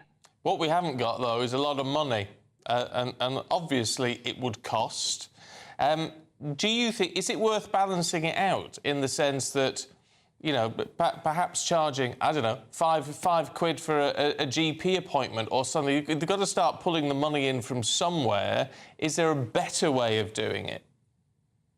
I think the better way would be what we have is a primary care contract that doesn't particularly work very well. What we need is a primary care contract that works for the providers, so they work together in the interest of the patients. Whereas at the moment, sometimes patients can feel passed from pillar to post. We need a slicker way of going around the system. We need IT systems that talk to each other and systems that talk to each other much better. And if we can keep people in their own homes and staying well, that does have benefits for, the whole community. People won't be off sick, they'll be going to work. So there's huge benefits to the whole, even the economy, of keeping people well. And just before, I know we have short time this morning, we could talk about this forever, but I just want to make sure that if you are eligible, if you pay for your prescriptions, number one, please check with your pharmacist, check the back of the prescription, check if you are eligible for free prescriptions if you're in England, and also check if you're eligible for a prescription prepayment certificate. And that will mean that you can save some money if you are on regular prescriptions. So please do look into this, because I have huge conversations with patients who don't always know about this.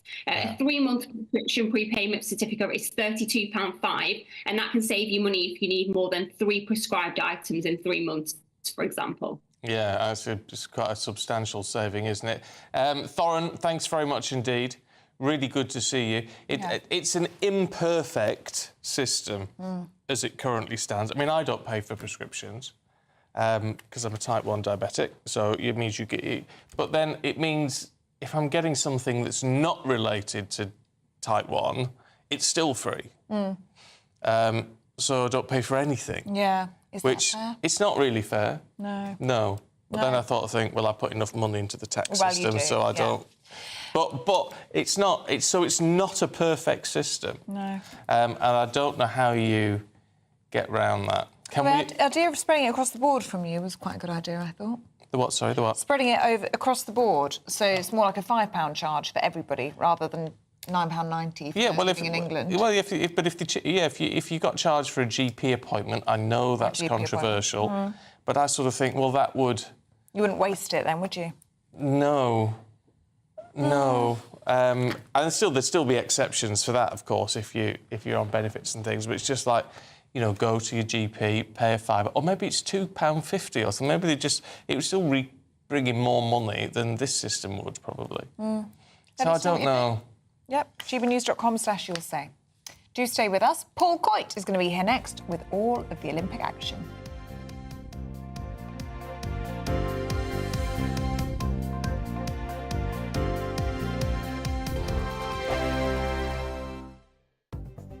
The latest GB News travel. Good morning, I'm Russell Holding. In East Lothian, the A6093 is closed each way at Ormiston because of a burst water main. On the M60 in Greater Manchester, 2 lanes are closed clockwise after a vehicle caught fire between junctions 4 and 5 in the M56 to the Princess Parkway, causing delays. In London, the A407 is closed along Warm Lane outside Willesden Green Station for an investigation. Also in London, the A41 is blocked along Baker Street in Marylebone when dealing with a fire between York Street and Paddington Street. A number of buses are having to divert. There are a number of cancelled trains into and out of Marylebone Station in London because of an incident, and on the M26 in Kent it's taking around 20 minutes in westbound queues approaching the M25 because of lane closures for roadworks. And that's the latest. You can stay up to date throughout the day by visiting our website gbnews.com.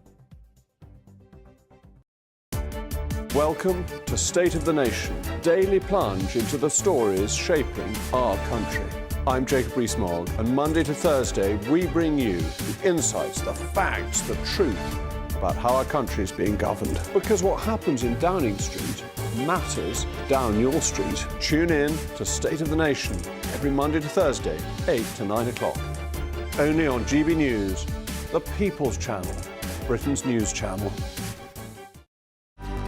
Good afternoon, Britain. Your lunchtime update on the stories that matter across the UK. From breaking news and insightful analysis, inspiring stories and lively debates. You're comparing yourself to a former Prime Minister. Which is it? Stay informed, stay updated, stay entertained. I just don't know how anyone would not want to be there. Every weekday from midday. We are Good Afternoon Britain, only on GB News. Britain's news channel. Join me, Camilla Tominey, for a frank and honest discussion with those in power that cuts through the spin and gets to the heart of the issues shaping our nation. You haven't confirmed that you want to stand as leader, but you haven't ruled it out either. This report basically says that he's not fit to stand trial. Is he indecisive? Incompetent? I deliver the dose of reality Westminster needs. That's the Camilla Tominey Show at 9:30 every Sunday on GB News, the People's Channel, Britain's news channel.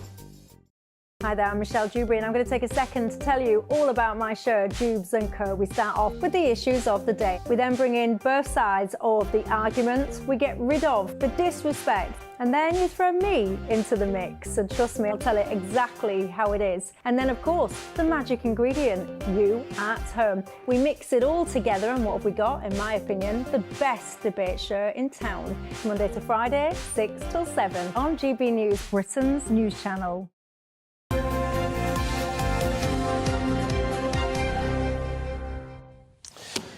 Paul Coit's here, good morning. Good morning. Morning. Right, Should we talk about KJT? KJT. Yes, Katrina Johnson Thompson. Did you know that she has never won. I thought she'd won an Olympic medal, but she's won 2 World Championships, but never won an Olympic medal. I did not know that. Yeah. I think this year might be her year, though. I think she's so. She's looking good. She is looking very good. Well, she's in first place because this is the heptathlon. There she is there. By the way, what do you think of the new kit they're wearing? It's very dark blue. I don't love it. It's almost black, isn't I it? thought it was black. Yeah, but it's a very dark blue. I like it. I like it. It's a little different. Used to be the old day. Used to be the white vest, the white singlet. Singlet with a blue and red stripe across. Used to be the old look. But anyway, there's KJT. She had a very good day yesterday. Good start in the hurdles, which is the 100-metre hurdles, then followed by the high jump, which was the highest she's jumped in 5 years. You can't argue with that. Shot put. Started a little slow, then one just flew out, and it was a personal best for her. 200 metres, not the fastest she'd run, but she did win her heat. But the thing is, it's not about winning races, it's all about points, because what do points make? Prizes. That's exactly it. That's it. It makes prizes. Is that beyond you don't get that? No idea what that was whatsoever. I thought you practiced that in the break or something. No. You get nothing for a pair. Not in this game. Sorry, where did that come from? So she's in first place at the moment. Ellie, the look on your face is just like, what the heck is going on today? She's in first place, so there's 3 more events today. She's got the long jump, which is very good at the long jump. The javelin is her worst event, so hopefully a good throw from her. And then it ends. So the 9:05 is the long jump. Javelin is at 10:23, and the 800 metres where it finished is at 7:25 tonight. Right. So we are very hopeful Best of luck for a gold. to KJT. Absolutely. Can we talk about my namesake, please, Ellie? Yes, Ellie the... Elephant. No. That's what I used to get called. Just because she's put weight on. Did you used to get called Ellie the elephant? Yeah. Did you? Yeah. Not because I was large, just used to get called Ellie the elephant. Ellie the elephant. No. I don't mind it. It was quite cute. Okay. Anyway, but Ellie Aldridge. Ellie Aldridge. Not an elephant. She's not. She has piled the pounds. Obviously, but deliberately it sounds so. more offensive than it really is. She wanted to. She wants to. She's having to eat more and more because the heavier you are, the faster you go. Now, kite surfing, which I know Ellie really enjoyed, and I've really enjoyed it as well. It looks extremely exhilarating. Do you think so? Oh, yes. That's the word for it. They hold on to the handle, and there's the kite, and then on the surfboard, and takes them to speeds of around 45 miles an hour. Wow. Wasn't quite so windy yesterday as it could have been, but she did great. So Ellie Aldridge, I say she did great. You can't do better than winning a gold medal for Britain. So well done, Ellie. Yeah. Brilliant stuff. Right, we're going to leave it there, Paul, because frankly, we've just had enough. I've got so much for you. I can't believe it. I've got to get to the You've got medals. thoughts coming out of your ears. I have. Well, we'll see you We'll later see you on. next hour. OK, I'll unload See you some at the more. top of the hour as well. Oh, I look forward to that. Right, let's go through the papers next with Nigel Nelson and Claire Pearsall.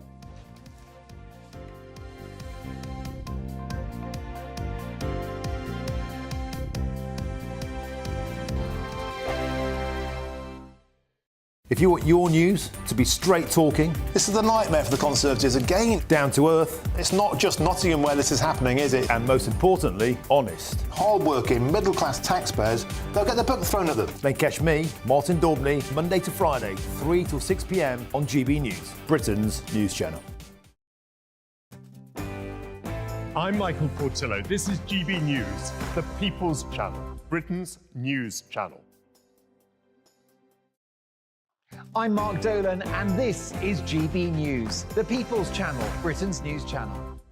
This is GB News, Britain's news channel. Royal biographer, a very good friend of mine, Angela Levin. Angela, good to see you again. This is, you have to say, quite typical of the couple. They say one thing and do another. Britain's too dangerous, but Colombia isn't.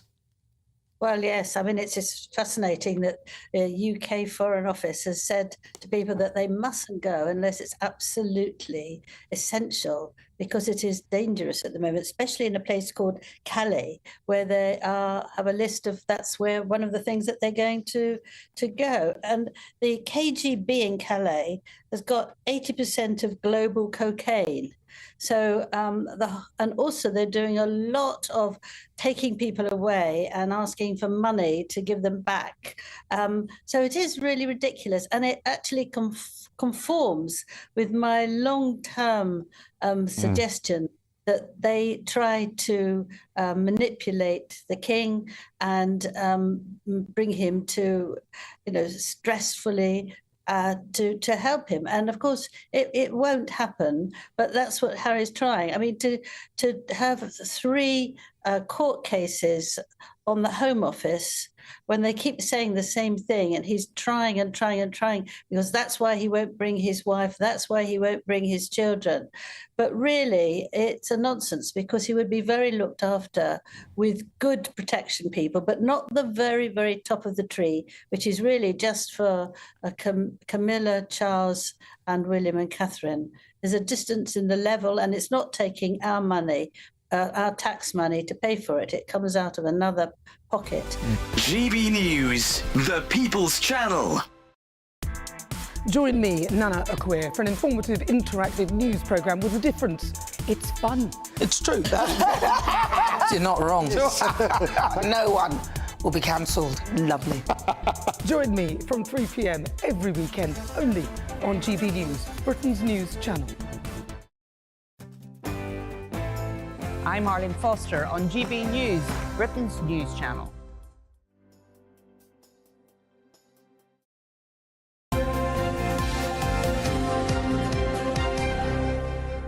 Give you the pay rise.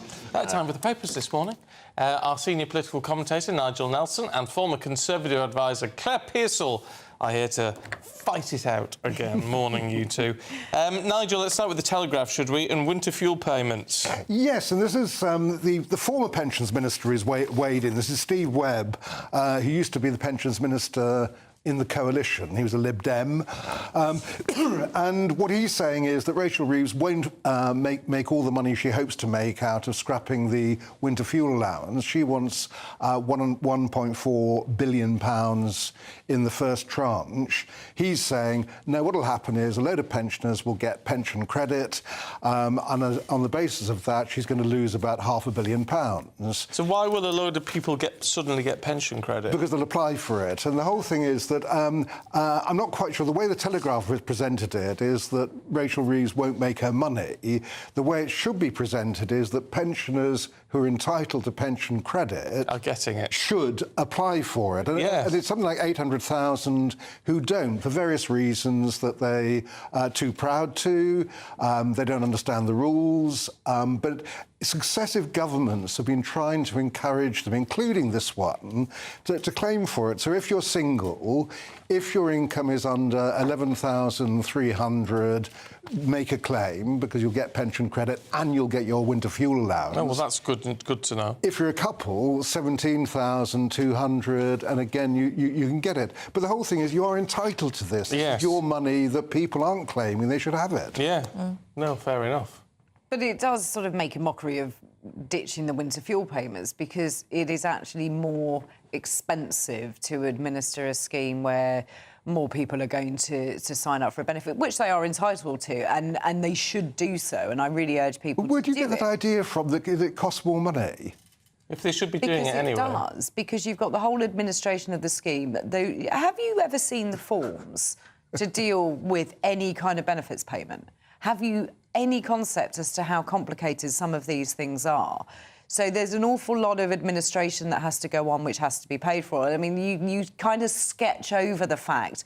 You just think it's somebody applying and therefore it's cost neutral, but it isn't. You've got an awful lot of costs attached to the department having to process all of these claims. But these people should be claiming it anyway. They should. So that's a cost we have to negate, isn't it? Under those circumstances. But how do you do that? How do you negate it? Well, and this is the problem, and it's always one of these things that we've seen with other benefits which have been universal and then were taken out of that. The scheme that replaces it generally is more complicated.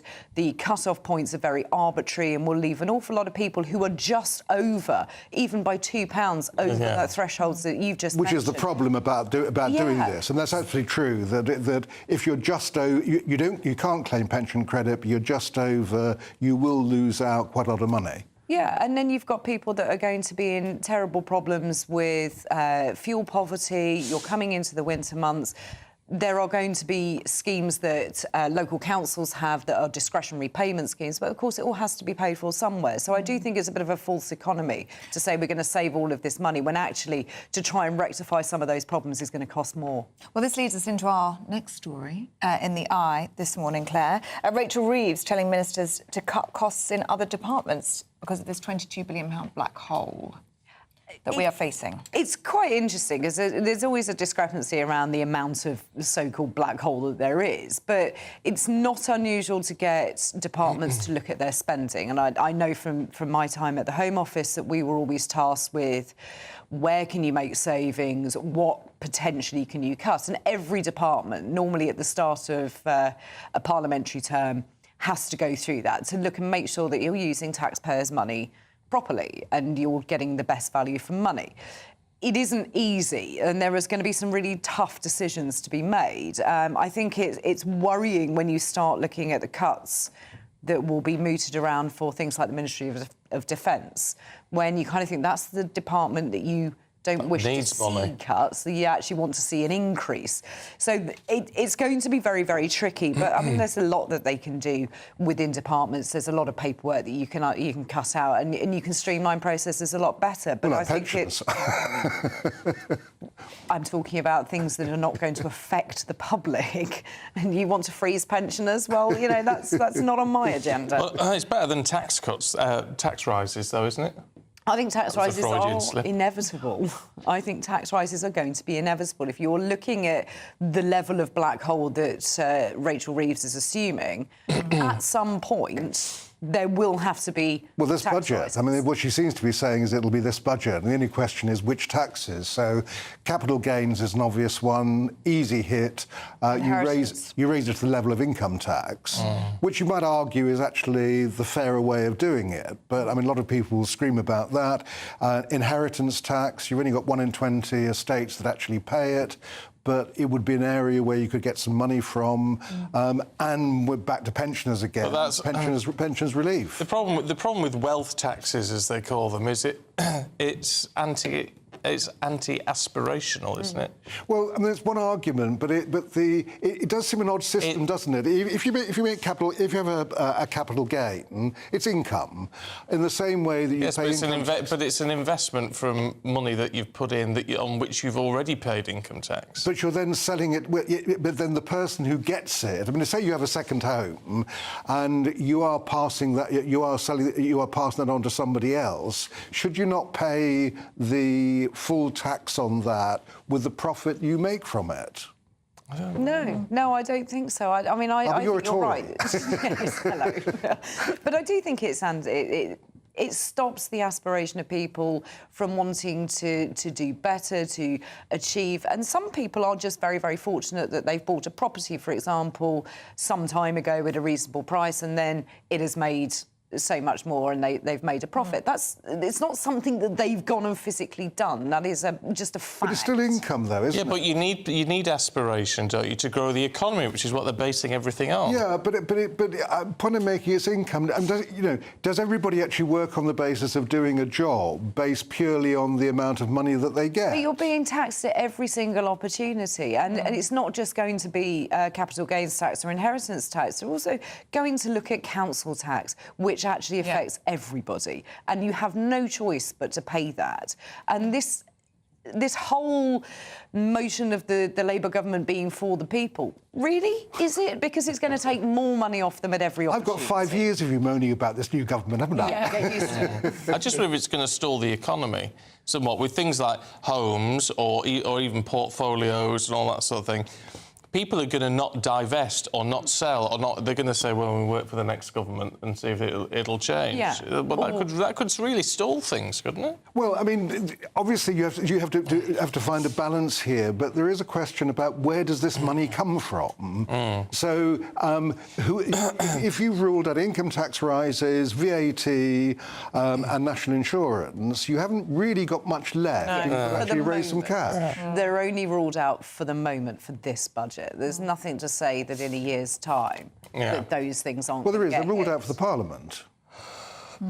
you can see that will be got round. I'm sorry, it's going to be one of those things. Fuel duty will be You really another. don't like this government, do you? But it was obvious that they are going to take more money off you. It was obvious from the start by saying that we're going to encourage growth. OK, that's fine, but you need investment to do that. And if we were going to tax people to the hilt, there isn't going to be that investment that's going to fund the growth to get the economy moving again. And that's Labour, unfortunately, always look at that, and they look at the taxpayers of the country as the cash cow. And at the moment, that is pensioners. It will move on to another group of people very shortly. We've got 1 minute 30 to talk about Trump and Kamala. Their debate has been confirmed, 10th September.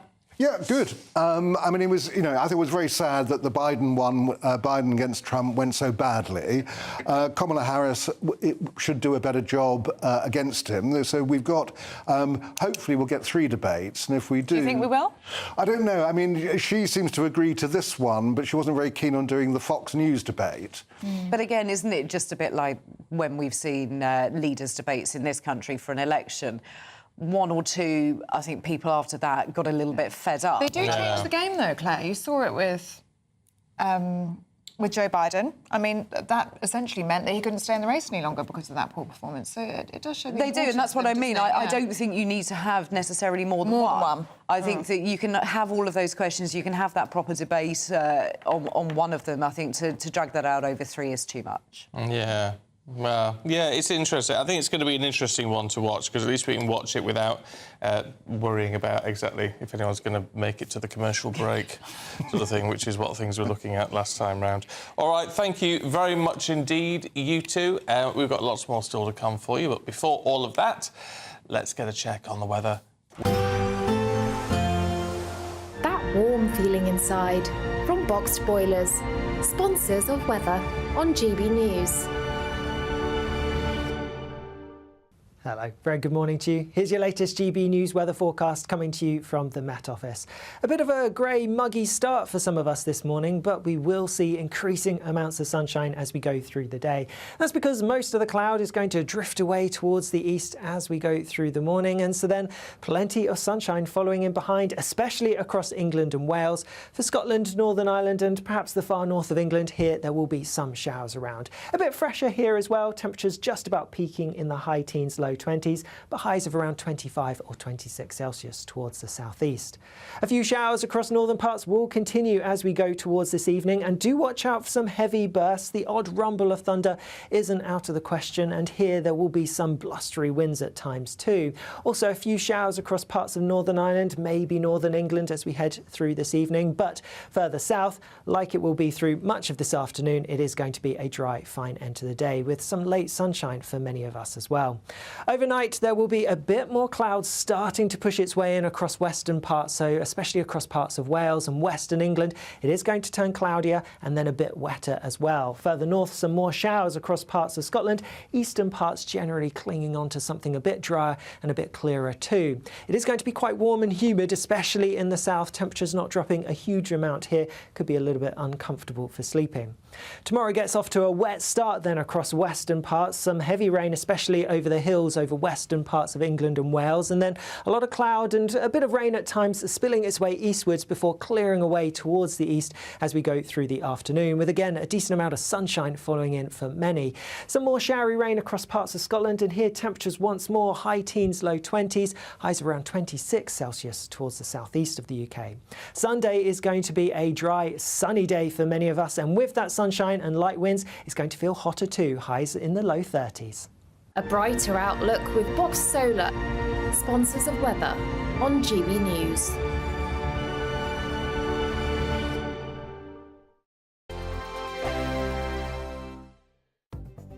The latest GB News travel. Good morning, I'm Russell Holding. In East Lothian, the A6093 is closed in both directions at Ormiston because of a burst water main. On the M60 in Greater Manchester, there are clockwise queues after traffic was stopped for an investigation between junctions 4 and 5 from the M56 to the Princess Parkway. Thameslink train services are suspended between Luton and Kentish Town, and also between South Croydon and East Grinstead because of a signalling problem. In London, the A407 is closed each way along Warm Lane in Wiltshire. Willesden for an investigation outside Willesden Green Station. A number of buses are having to divert as a result. Also in London, Baker Street in Marylebone's blocked where they're dealing with a fire between York Street and Paddington Street. And on the M26 in Kent, there are westbound delays approaching the M25 because of roadworks. And that's the latest. You can stay up to date throughout the day by visiting our website, gbnews.com.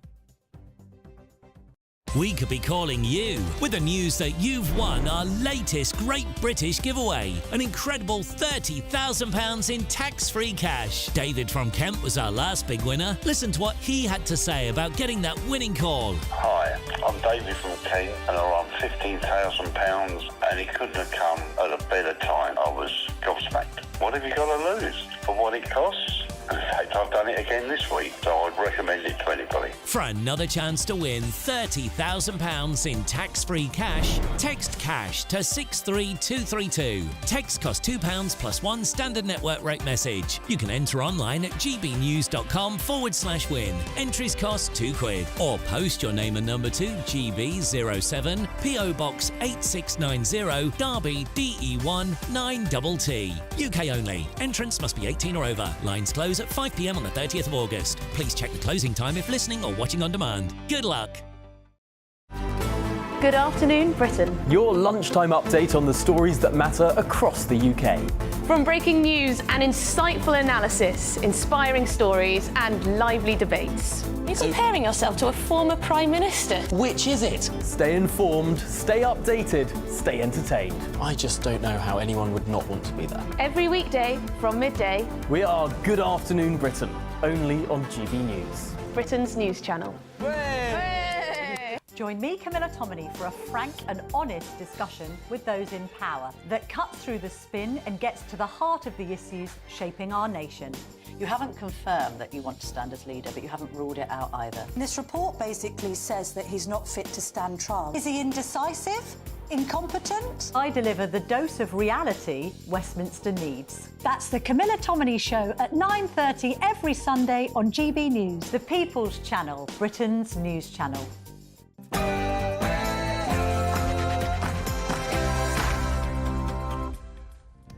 Good morning. A nation divided.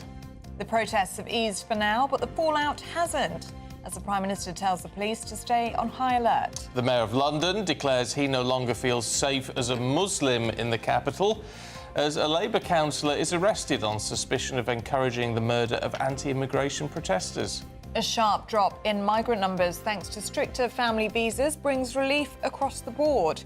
Is it a sign that Rishi Sunak was doing something right? Scotland Yard confirmed they're going to assess all intelligence before Taylor Swift shows in Wembley next week. Paralysing prescription costs. Research shows that English taxpayers are footing a near-on £300 million bill so that Scotland and Wales can access medication for free. And in the sport, well, it's Olympics again. Another gold for Team GB in kite surfing, whilst in cycling, Emma Finucane takes bronze in the Keirin. 100-metre champion Noel Lyles ran the 200-metre final last night with COVID and still got a medal. And you know how you're famous and you know purely by your initials? JFK, LBJ... FDR... MLK... Who? Martin Luther King. Oh, yeah. C-3PO... JR. 3PO. Well, it's the best I've got for the moment. I'm doing the best I can. Well, KJT. Katarina Johnson-Thompson leads the heptathlon after 4 events with 3 to go today. Morning. It is going to turn sunnier for many of us as we go through today, but do watch out for some showers, especially across northern parts. Then temperatures are going to rise as we go through the weekend. I'll have more info. Goodness. Oh, we'll have more a little bit later on. He's going to have more. He is going to have more. I might have to take his jacket off at this rate. It's just gone 8 o'clock. I'm Stephen Dixon. And I'm Ellie Costello, and this is GB News Breakfast.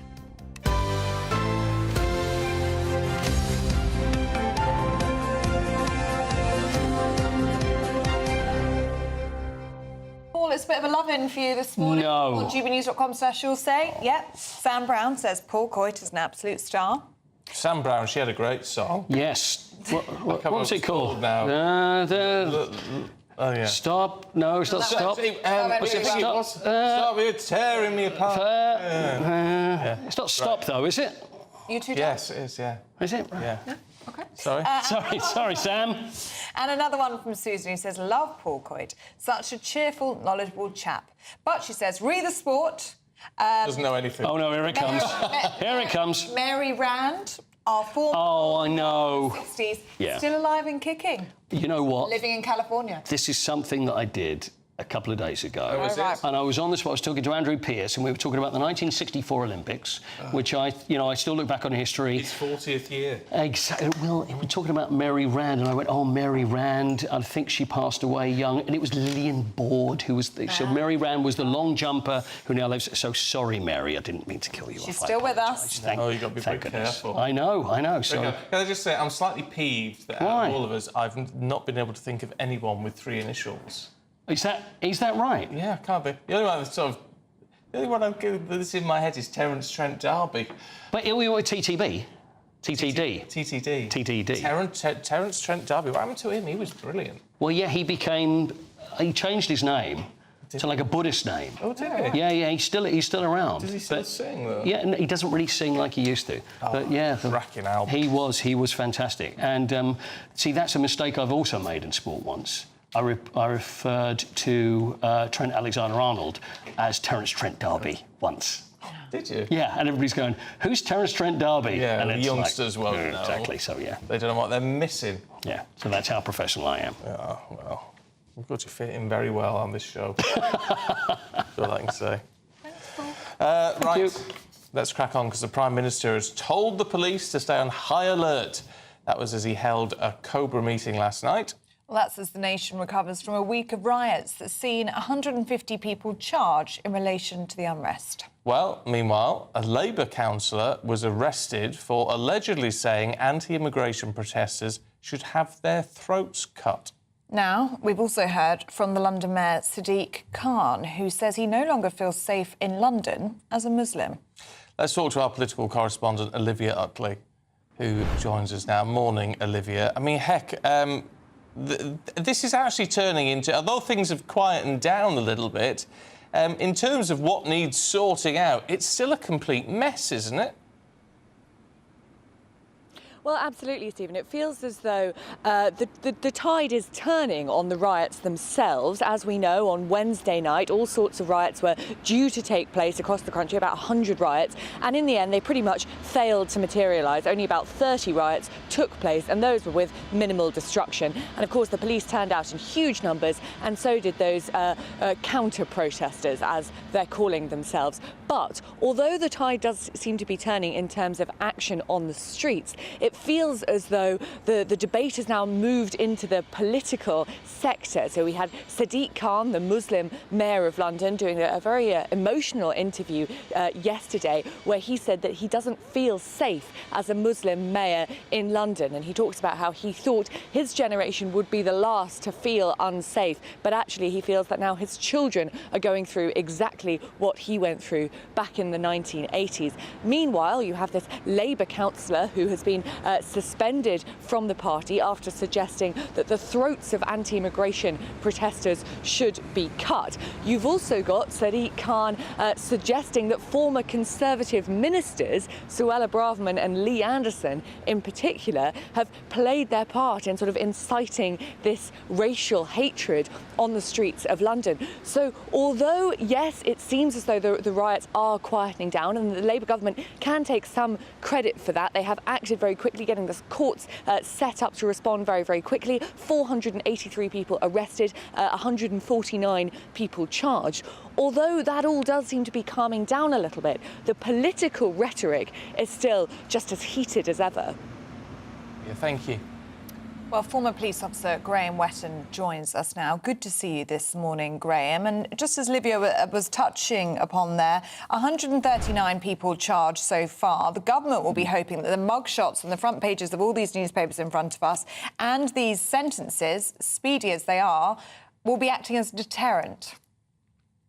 Yeah, I think so. I think it's been good to see policing and the justice system working so well together and so swiftly and quickly. And clearly those sentences have been advertised and published, etc. So I think it's probably had a bit of a chilling effect on some people.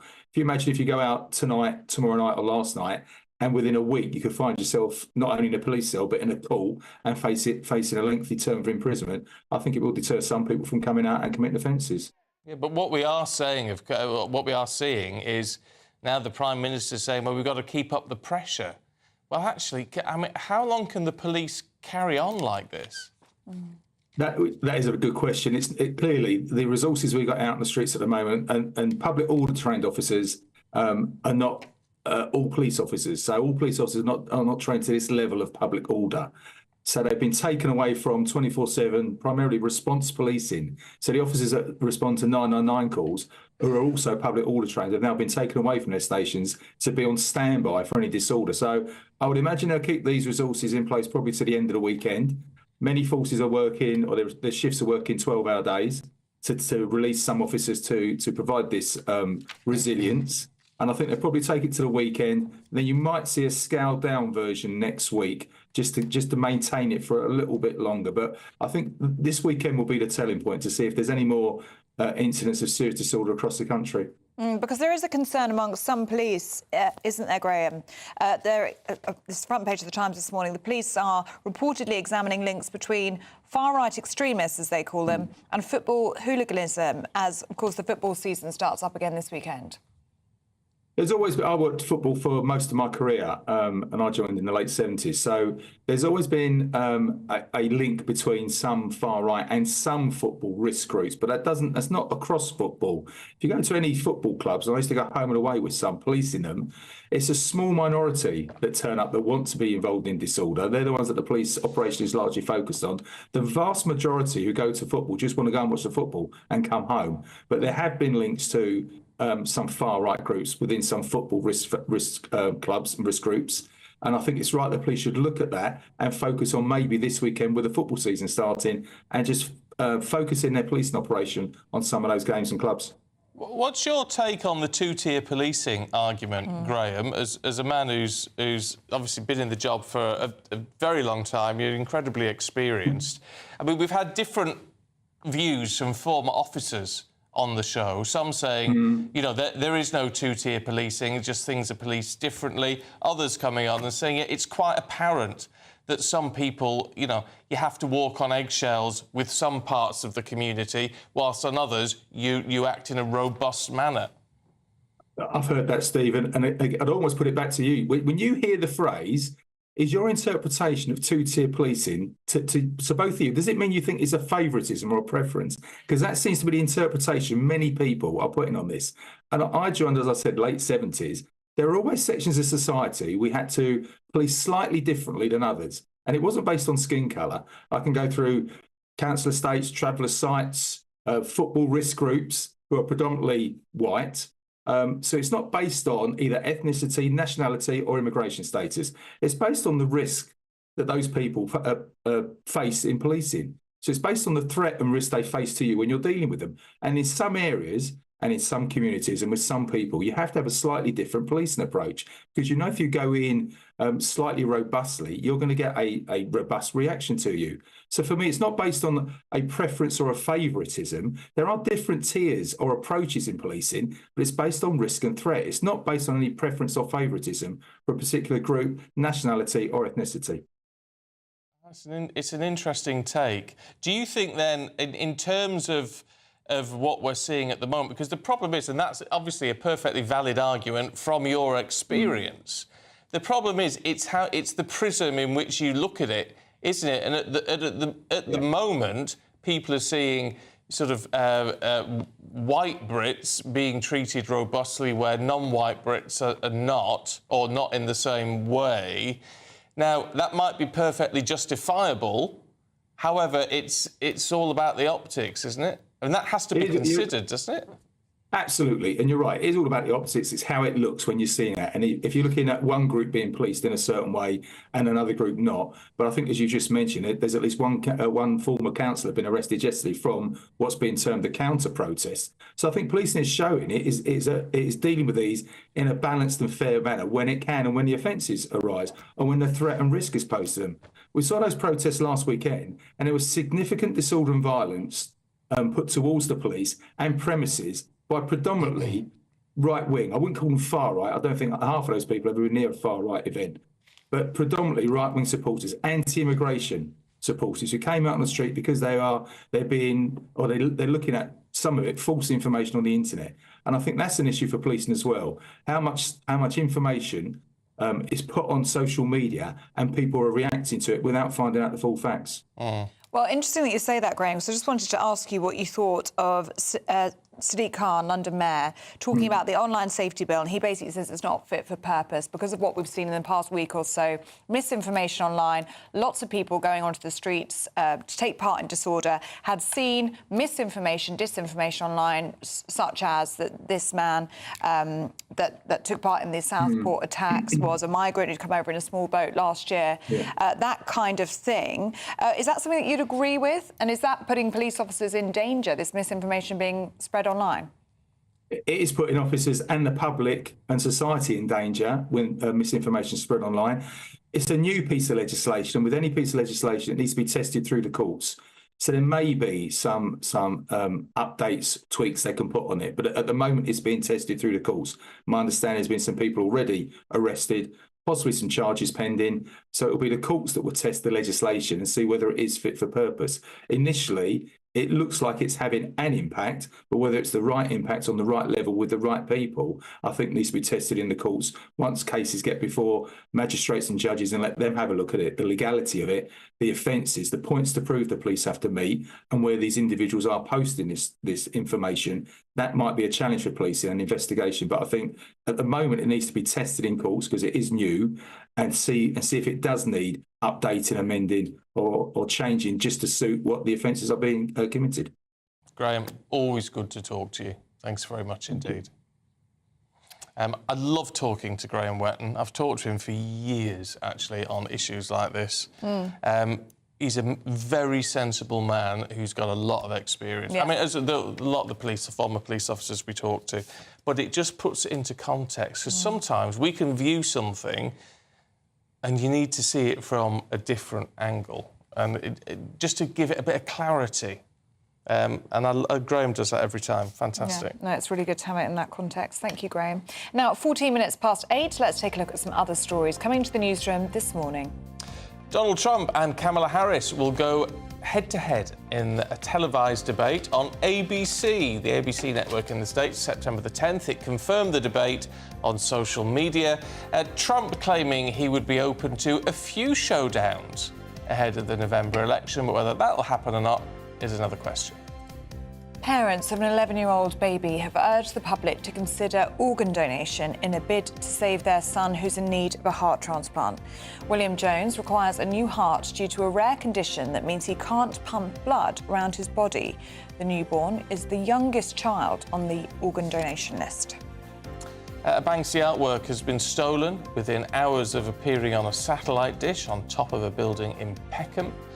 The piece showed the silhouette of a wolf and is apparently thought to be a series of Banksy works that have appeared in London this week.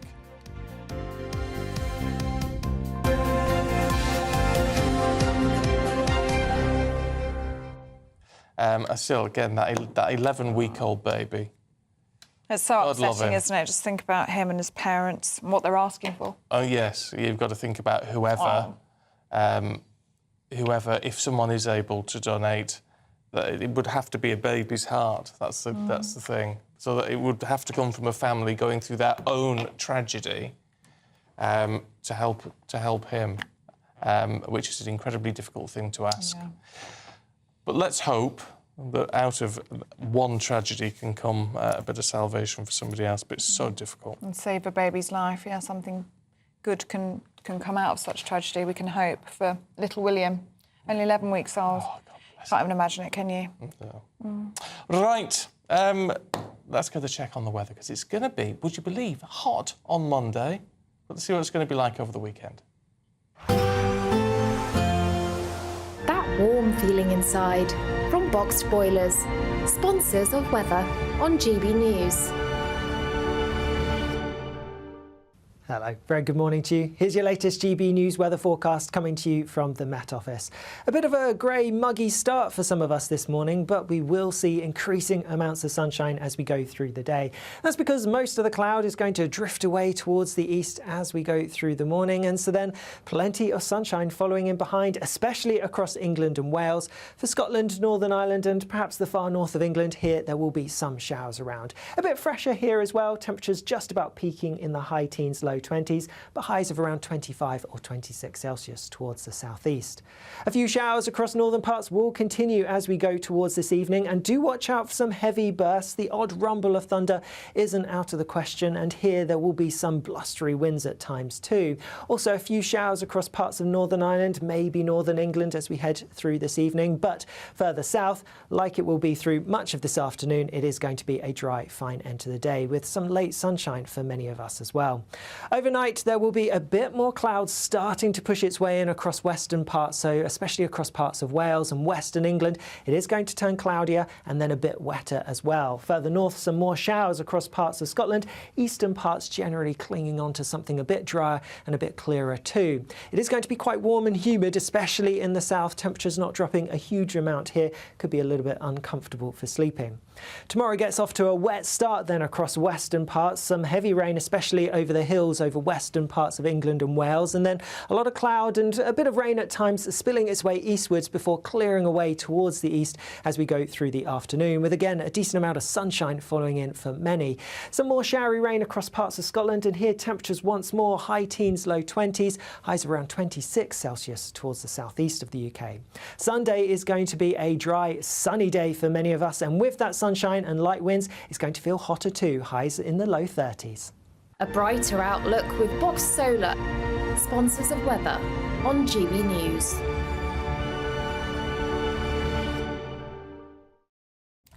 Bad news for Ellie Costello on the way. Yes, we're debating, are weddings on the way out? Save your money, doll. I really hope not. No. Because I'm planning one. You are? Yeah, so I don't think they're on the way out, but let us know what you think. gbnews.com/you'll say. We're going to be debating that in just a tick, so don't go anywhere.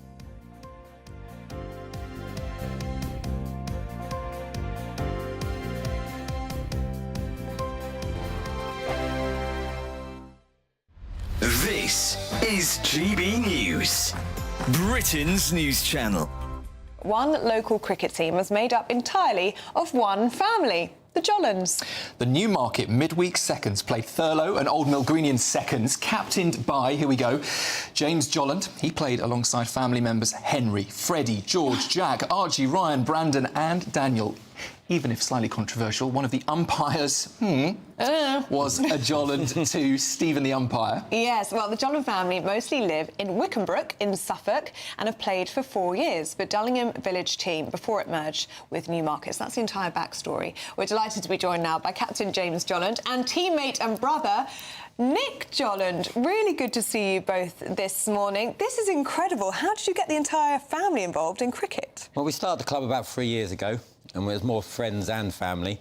But then it had this opportunity of this week to get everyone involved, because everyone was back and they all played cricket, various levels, and the youngest being 12, George. And we were all available, so we thought 1 week we'd do the whole team. You booted the friends out for 1 week only? Yeah, they were very good about it. They come and watched. They supported us. How did the other team feel about having an umpire with related ties? Well, the captain of the Thurlow is one of our friends. We do know him, so he was fine with it, and there was no controversial decisions at all. I think it's a fantastic strategy. No, yeah. You could plant somebody That's the way in a position of authority. It's a great idea.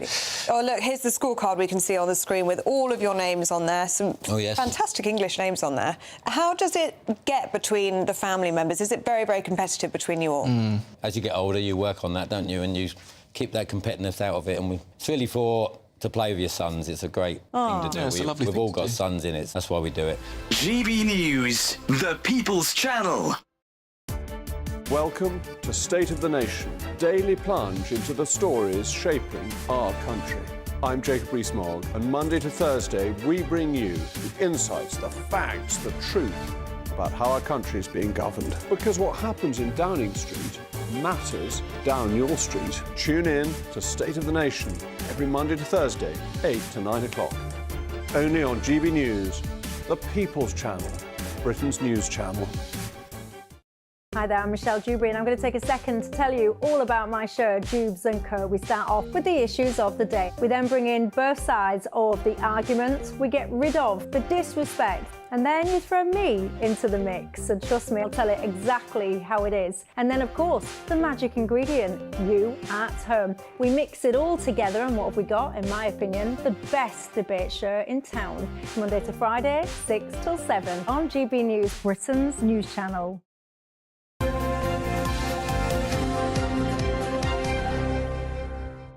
Now, last year, the cost... Excuse me. All right. I'm a little... honestly, I think I'm going a bit down the path. I've been under the weather this week. You think you might have COVID? You might have COVID. And now I have COVID, thank you. So I may not survive the day. Anyway, last year, the cost of the average British wedding topped £20,000 for the first time ever. So it's no surprise that more couples are shunning extravagant ceremonies and prioritising buying houses and saving for the future. So this morning we're asking, is this the beginning of the end for weddings? Are they on their way out? Well, that's our debate. Speaking now to lifestyle journalist Annette Kello, who believes that weddings are on the way out, and author and commentator Nikki Hodgson, who loves all things weddings. And that's why we love Nikki Hodgson. So I'm with you on this one, Nikki. And I have to be, because I'm getting married next year. But let's start with you, Annette. Why do you think they're on the way out? Well, I think there's a few things to look at with weddings. They do say happy wife equals a happy life. But I think nowadays women are not going into it so much with the love aspect. I think women are being a lot more choosy and picky. And yes, a lovely wedding dress and is a beautiful day. But I think as well, they're thinking of the long-term situation. And I just think because of the way women can excel in so many areas of their life, they're being very picky with the men they choose. And there's nothing wrong with that. Well, no.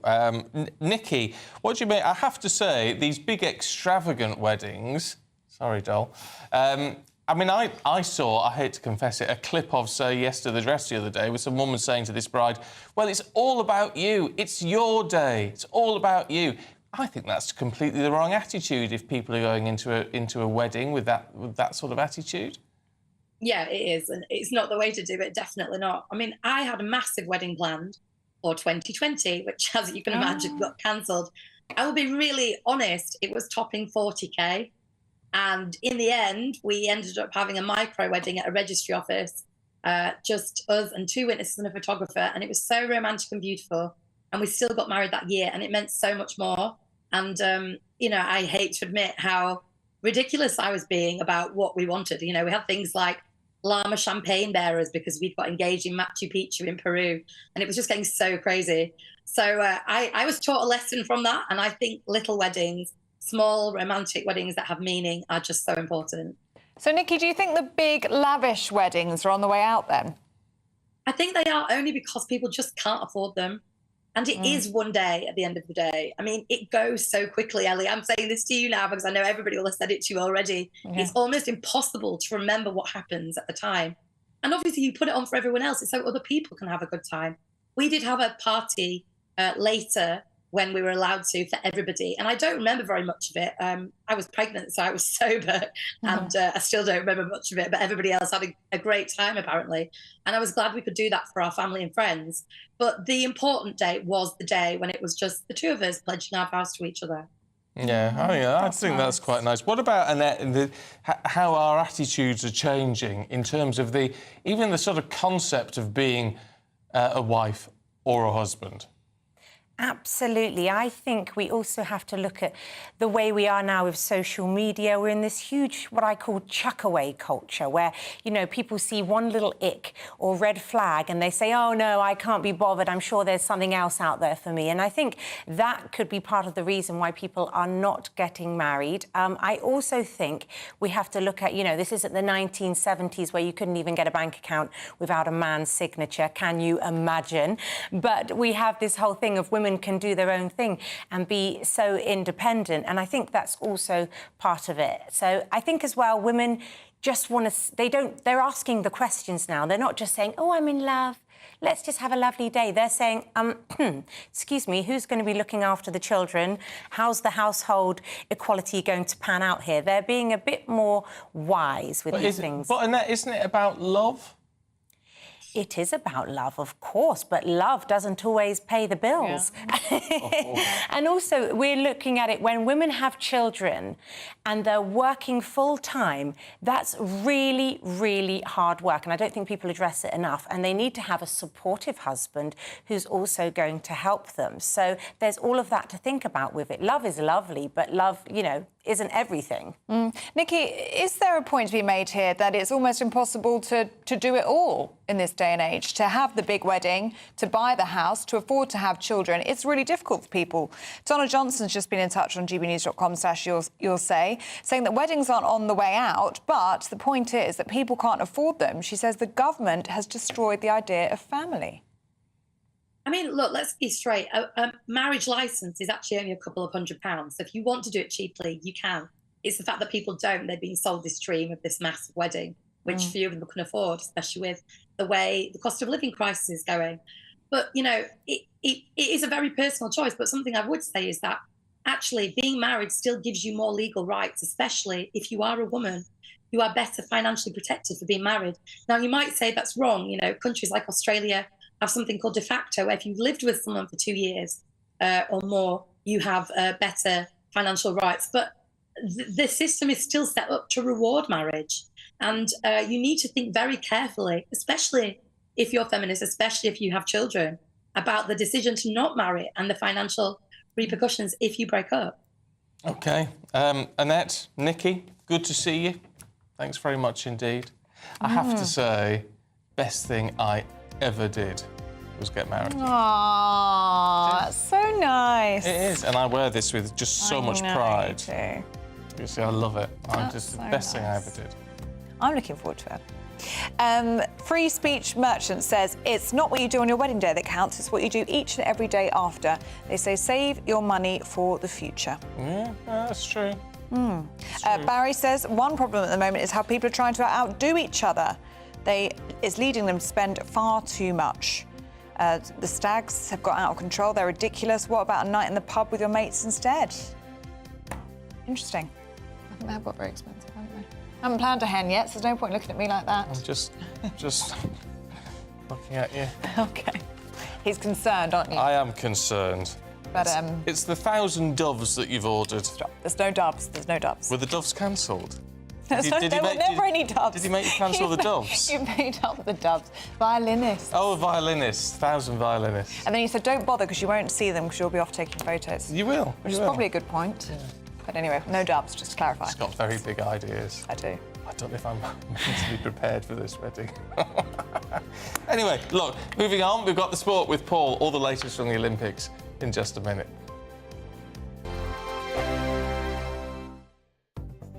The latest GB News travel. Good morning, I'm Russell Holding. In East Lothian, the A6093 is closed each way at Ormiston because of a burst water main. On the M60 in Greater Manchester, 2 lanes are closed clockwise after a vehicle caught fire between junctions 4 and 5 from the M56 to the Princess Parkway, causing delays. In London, the A407 is closed along Warm Lane outside Willesden Green Station for an investigation. Also in London, the A41 is blocked along Baker Street in Marylebone when they're dealing with a fire between York Street and Paddington Street. A number of buses are having to divert.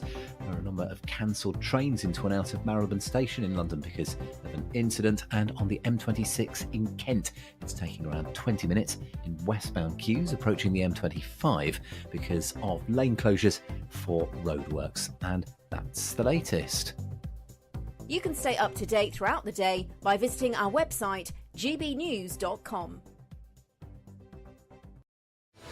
I'm Patrick Christie's. Every weeknight from 9, I bring you 2 hours of unmissable, explosive debate and headline-grabbing interviews. What impact has that had? We got death threats and the bomb threat and so on. As time passes, She could have said Storm. You made my argument for me. My guest and I tackle the issues that really matter with a sharp take on every story. Went everywhere. something practical could be done. Or I can become something different. Patrick Christie's tonight from 9 p.m. only on GB News, Britain's news channel. Hi there, I'm Michelle Dewberry and I'm going to take a second to tell you all about my show, Jubes & Co. We start off with the issues of the day. We then bring in both sides of the argument. We get rid of the disrespect. And then you throw me into the mix. And trust me, I'll tell it exactly how it is. And then, of course, the magic ingredient, you at home. We mix it all together and what have we got, in my opinion, the best debate show in town. Monday to Friday, 6 till 7 on GB News, Britain's news channel. Welcome to State of the Nation, daily plunge into the stories shaping our country. I'm Jacob Rees-Mogg, and Monday to Thursday we bring you the insights, the facts, the truth about how our country is being governed. Because what happens in Downing Street matters down your street. Tune in to State of the Nation every Monday to Thursday, 8 to 9 o'clock. Only on GB News, the People's Channel, Britain's news channel. Are the newspapers getting you down? My wife didn't divorce me that month. Struggling to separate the wheat from the chaff? I know that it's a bit of a circus at the best of times. Well, don't worry. Headliners has got you covered. We'll take the burden of reading the day's news, and if we get depressed, who cares? It's an occupational hazard, frankly. That's Headliners on GB News from 11 p.m. till midnight, and the following morning, 5 till 6 a.m. on GB News, the comedy channel. Nah, just kidding. Britain's news channel.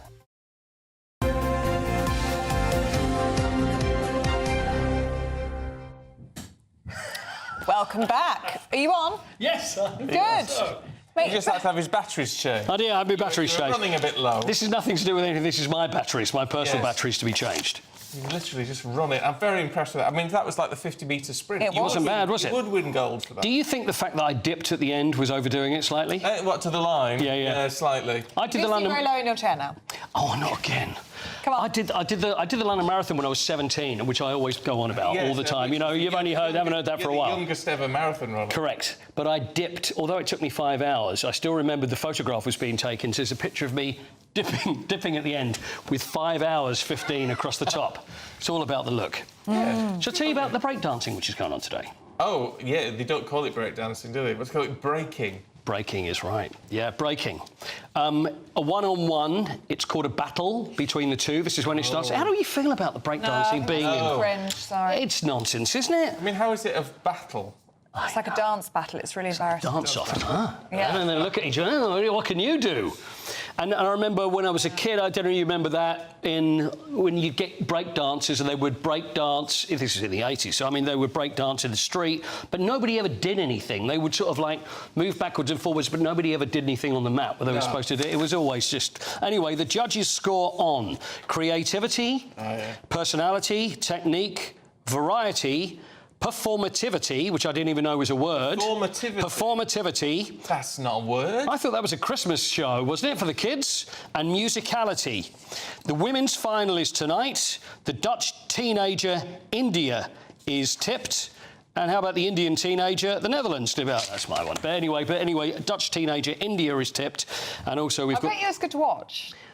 Well, you're thinking, you can't... When you watch sport... You cheer them on because you kind of know they're doing well, but if someone's breakdancing in front of you, going, ooh, come on, you can do better. I don't know. I find it very strange. Performativity describes the interdependent relationship between certain words and actions. Right. Of course it does. I'm no clearer. No clearer either. Can we talk about the medals? Because they've been criticised, haven't they, for... Have they? Not lasting very well. Oh. Yes, they have actually. The medals, can we see the medal, what they should look like? This is what the medals are. They are very beautiful. Oh, yes. See, I'm not sure about these. They're kind of ridged. Well, that's not what you said earlier. No, it's not, and I'm not going to say... When you say ridged, but why? What's wrong with that? Don't you like that? That's my hand, by the way. It's like a Rolex. They have a bezel like that. A lot of Rolexes. I think they just look better when they're solid. Right, but they're lovely big medals. Yeah, they're smashing. I've spoken to Olympic medal winners 1980 Olympics in Moscow, very small gold medals. I think Alan Wells, but you need to be big medals. So they look very nice, and in the middle, of course, is the little bit of metal which is from the Eiffel Tower. Yeah. But this is how they look after just 2 weeks. Look at the state of that. They've gone rusty. Nia Houston, who is a skateboarder, American skateboarder, won a bronze medal, and he said, but letting it then on his skin with a bit of sweat and then letting his friends wear it, that's how it's ended up. It's probably just a week. You know what you do with that? Terrible. Bit of HP sauce. Do you do that with a 2-pence piece? Oh, yeah. And Coca-Cola. And Coca-Cola. There we are. It's another hot tip for you. So there we are. So maybe that'll shine out. But apparently it's not really wearing too well. I don't know where the gold ones. They're not real gold or silver or anything, are they? I don't know. What is bronze? Copper and... Yeah. Tin? Something. Copper Zinc. and tin. Yes. Oh, it might be zinc. I don't know. But I'd ask for a refund. Well, surely you can... So do me a swap. It's usually the ribbon that gets into a state. When you see people like we say about Chris Akabusi, we were talking about yesterday in Brinks, it's the ribbon always gets, and you can usually replace the ribbon. So you can go back to the Olympics and say, or the IOC and say, I'd like a new ribbon, but I don't think they replace the medal. And his is really worn down, actually, Chris Akabusi, because he's worn it in his pocket for 40 but it's kept it shiny. Has kept it shiny. It's kept its lustre, is what it has. Now, we're hoping a little lustre from a gold medal from Katarina Johnson-Thompson today. KJT. I'm very hopeful for KJT. Never won an Olympic gold, which amazed me. I thought she had. There she is, looking very happy, and so she should be yesterday because she did very well. Hurdles, she got off to a good start. Now, the high jump there, look at her clearing that. This is the best jump she's done in 5 years. There's the reaction, very happy. Shot put also went extremely well. Well, although she doesn't look too happy.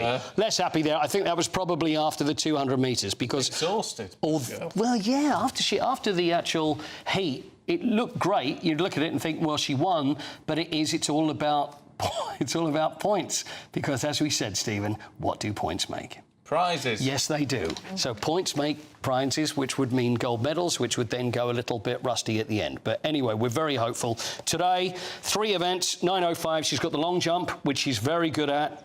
Javelin is one of her least favourite events. But if she gets a good throw out there, because you can't be great at everything, 800 metres it ends with at 7:25 tonight. So let's really... We need to get Fatima on to encourage her over the javelin. Yeah. It's got to be. It always amazed me with there was a Finnish javelin thrower called Tina Lilac, who was the big rival of Fatima, and also Tessa Sanderson.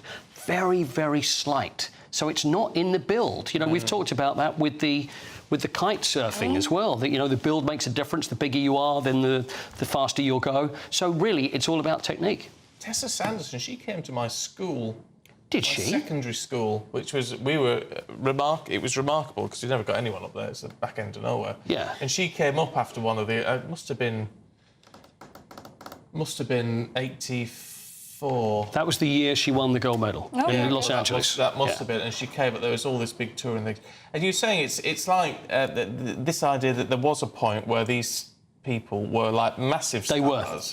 And it was just I've got a picture somewhere with her, and actually then in 2012 she was on my show that I was doing. Yeah. And it was just like... Did she remember you? Yeah. But you know when it's stuff like that where it's just I can't quite get my head around this. Yeah, absolutely. And I was chatting to her in Akabusi, and it was just like... Ugh. Absolutely, because when you remember these events happening, they are so huge. And as big as the Olympics is now, I like to think that it is this huge world event. Well, it is, but it seemed bigger because it was lack of sport on TV back in the day, and there was only terrestrial channels. So people only watched those things, and everybody knew every star, whereas now, maybe a little less so, because there's a lot of stars that we'll know and we'll talk about over the next couple of days, that then in 6 months, maybe we won't talk about them quite so much, but hopefully we will. It's like when we had the other week, and we had Duncan Goodhue in. I mean, I nearly didn't know what to say to the man, because it's just like, you're Duncan He won Goodhue. 1 gold medal. And it was 1980, and he won the breaststroke, but he was huge. Just a legend. And then you've got Duncan Scott, who's our swimmer now. He's won 7 or 8 medals in the Olympics, and he could walk down the street and nobody would know. Well, just shave his hair off, maybe that would be the answer, just like Duncan Goodhue did. Yeah. But yeah, they're all great stars, and they need, and we should look up to them because they don't get the big money. They don't walk around, you know, earning everything and being huge. They train very, very hard and have to spend 3 or 4 years before then where nobody notices them. So everything for the Olympics, I say well done. Good on them. Good on them. Thank you. Thank you. Do stay with us. We're going to be going through the papers next with Nigel and Claire.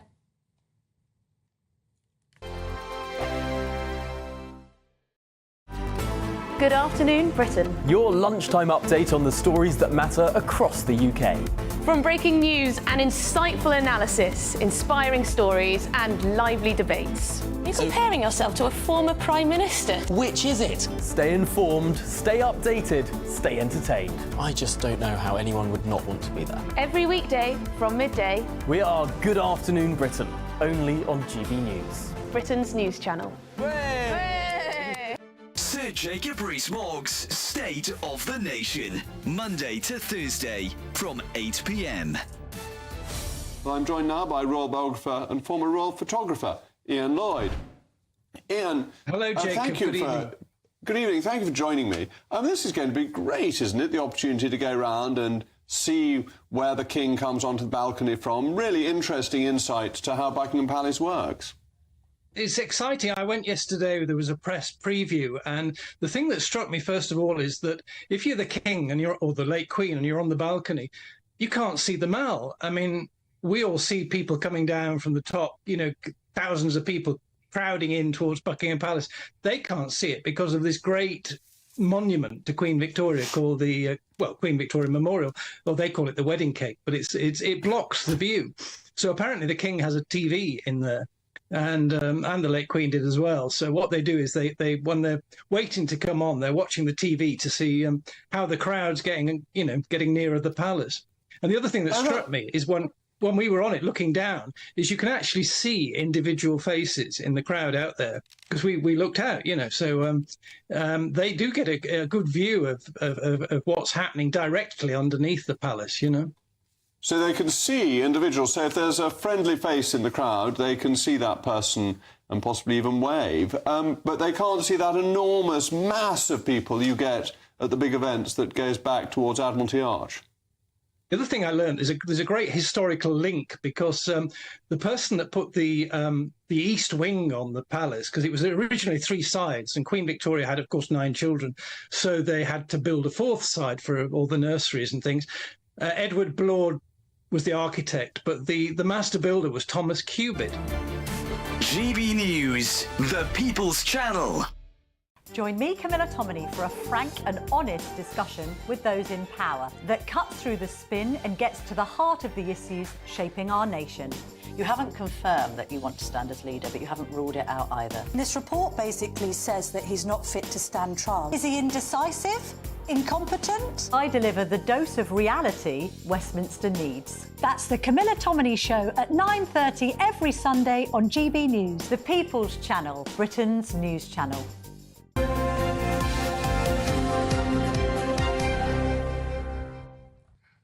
Right, 8:44. Let's see what's making the news in the papers. OK, I'll send her a message. Commentator Nigel Nelson and former Conservative advisor Claire Pearsall. Good morning to you both. Morning. Can we just have a quick look, Claire, at the Times? Migrants, numbers are falling. This is down to Rishi Sunak, isn't it? It is, and conversely, it's going to help Keir Starmer probably reach a promise to reduce the levels of migration into the country. It's unsurprising that the number applying for visas for university spaces are going down, but also health and social care visas is also taking a massive drop. Now, it depends on what side of the argument you want to fall on, but when you're looking at health and social care, we have enormous vacancies within the NHS. People are now put off of coming to the United Kingdom because of Rishi Sunak's pledge to stop people from bringing in their spouses and children. So, I mean, that has had an effect. So you can say that, yes, that has been a very successful policy. What the knock-on effect to the NHS remains to be seen. But if you're just going to look at it in sheer numbers, then yeah, it's worked and it's going to continue to work and it's going to help Keir Starmer achieve his potential, but is it a good thing? I think you're right. It's the knock-on effect. So universities, 40% of university students come from abroad, or did before this happened. If you make it more difficult for them to come, it could well be that university tuition fees for British students would have to go up. They've got to get their money from somewhere, and so far they've been getting them from foreign students. As Claire mentioned, we've got huge gaps in NHS, social care sector.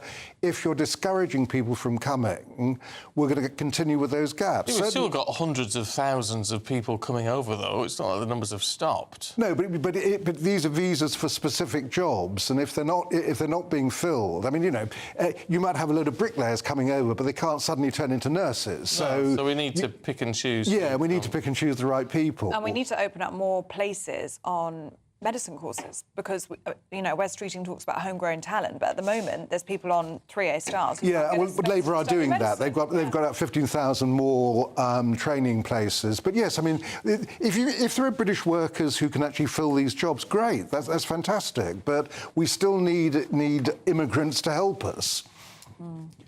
Nigel, let's look at this Banksy mystery. Yay! You're a Banksy fan. Well, I am a Banksy fan, but it just seems that Banksy's...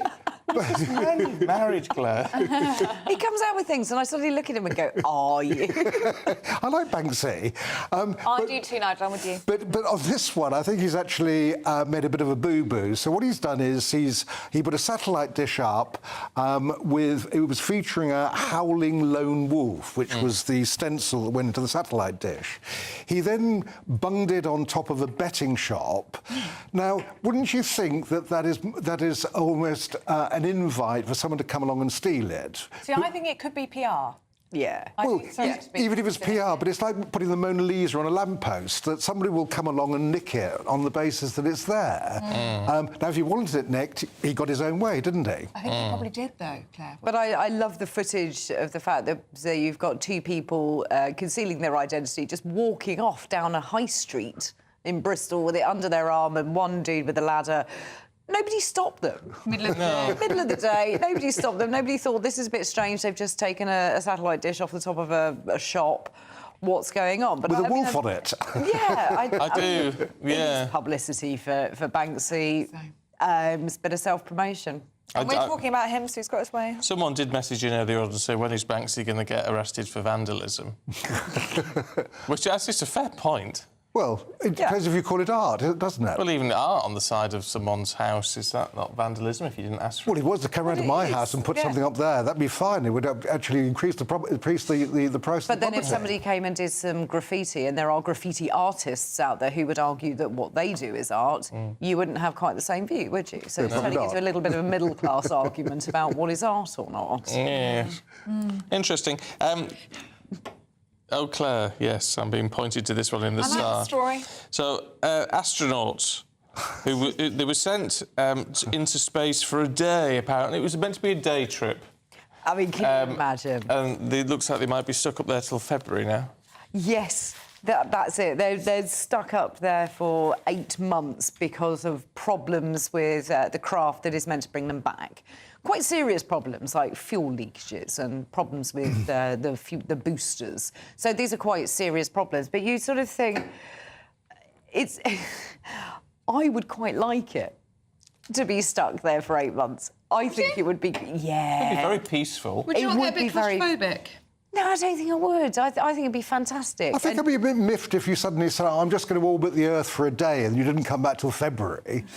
Well, I'll take you with me. Oh, thank you. Then we wouldn't be bored. We could have the same debates just up in space, going around the Earth 250 miles. I have to say, sleeping in microgravity is something I would really like to do. I bet you sleep like a baby in microgravity. I bet you do. I'd quite like the microgravity because my weight would be kind of perfect to be where I wanted it to be. So, yeah, no, I'm all for that. I think it's quite lovely. If you get on with the person, I think if you don't, that is a very claustrophobic space. Yeah. It's a worry, though, that you've got to... you can't mess about with spacecraft. No, you can't. And it's NASA's kind of attitude was like, yeah, we'll get you back in a bit. Don't worry about it. It's just like, I'd be a little bit more concerned that NASA as an organisation didn't have plan B, C and D in the making already. And it's kind of their sort of shrugging of the shoulders, I find a little. To be fair, though, these two astronauts are probably delighted. It might be a bit longer than they'd hoped for, but I bet because they wouldn't ever want it. If you're built like that, they're going to say, we want to go up for a while, not just a day. Exactly. So they'll if you're probably only be up thrilled. there for a day, it's not very much to take in the environment, and then suddenly 8 months. Yeah, absolutely. If you're an astronaut, that's got to be a dream. I wonder how many supplies they're sent with. How many months worth of supplies do you think they've got? Oh, no, well, they send Soyuz up all the time with supplies. Yeah, so you'd always have... So you could stay up there. Oh, yeah, definitely. You get grocery deliveries, yes. Oh, it's great. And they have scientific tests to carry out, so they're not going to get bored. It's not as if they're just sitting there twiddling their They'll get them working. Yeah. Nigel, should we talk about this British man? It seems to happen a lot, doesn't it? Carving initials into a building in Pompeii. Yeah, it's unbelievable. It's one of the major buildings there, the House of the Vestals, and he decided he wanted to carve his daughter's names on it. So he's a 37-year-old Brit, not been identified, been arrested by the police. He's at the very least going to have to pay for repairs, possibly face criminal charges. But who in their right mind goes around carving things on a 2,000-year-old building? I mean, really, they should throw the book at him. Yeah, I think so. Because, it's just the most amazing place. But, it's ancient history. Yes, and what you don't want is your daughter's name sort of scrawled on it, ruining that. Time and time again, though, doesn't it? Didn't it happen in the Colosseum recently? Oh, yes, there was something in I think that was a Brit as well. We seem to really show ourselves up. Yes, the British tourists in July. Well, we used to, back in the Victorian era, they were carving bits off Stonehenge, which, of course, and gradually it was getting smaller and smaller until that was banned. Stuff like that is just an absolute disgrace. Can't believe it. Let's finish off with a bit of what we would call potty mouths. Claire, bad language at the seaside. Yes, now this comes as Thanet Council's public space protection orders will kick in places like Margate, Ramsgate, Broadstairs on the beach for bad language. Right. So if you're caught swearing on the beach, that's it. It can be up to £100 fine. It does sort of beg the question, who's going to be policing this? Is somebody just going to be going around listening to conversations where there might be a swear word? And if a seagull nicks your chip, one thing you want to do is actually use a four-letter word about the seagull. Precisely, but that's the one. But is there going to be sort of like an order of which swear words are going to be acceptable, which ones aren't acceptable, what's going to be top of the list, what is the most offensive? Because it's one of those kind of conversations that you have that some people are offended by what you would consider to be sort of low-level words, but it's going to offend somebody. Yeah, look, there are times and places for bad language, but you can't police it like that. It's ridiculous. Yeah. Ridiculous, Nigel. Yeah, no, I agree. That's what I say. We're all on the same side on this one. It is ridiculous. Yes. What a place to end. Thank you both. Let's have a look at the weather. Oh, yes. Here's Alex.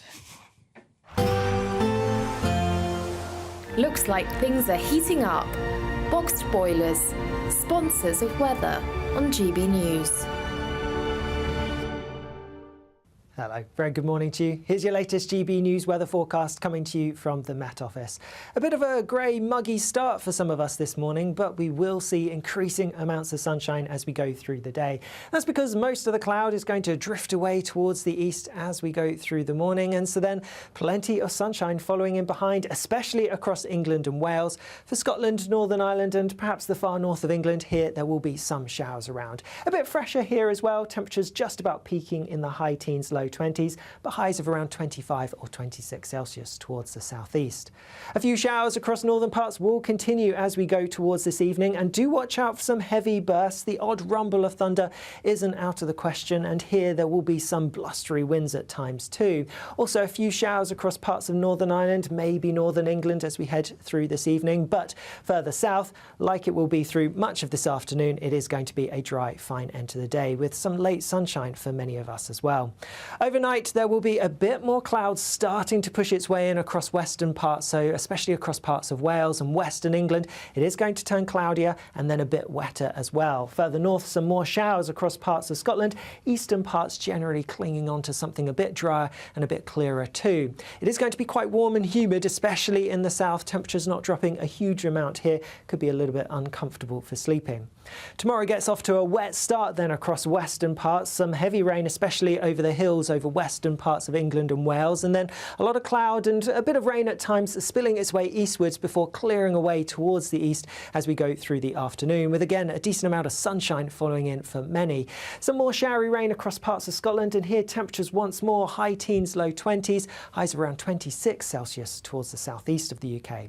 Sunday is going to be a dry, sunny day for many of us, and with that sunshine and light winds, it's going to feel hotter too, highs in the low 30s. A brighter outlook with Box Solar, sponsors of weather on GB News.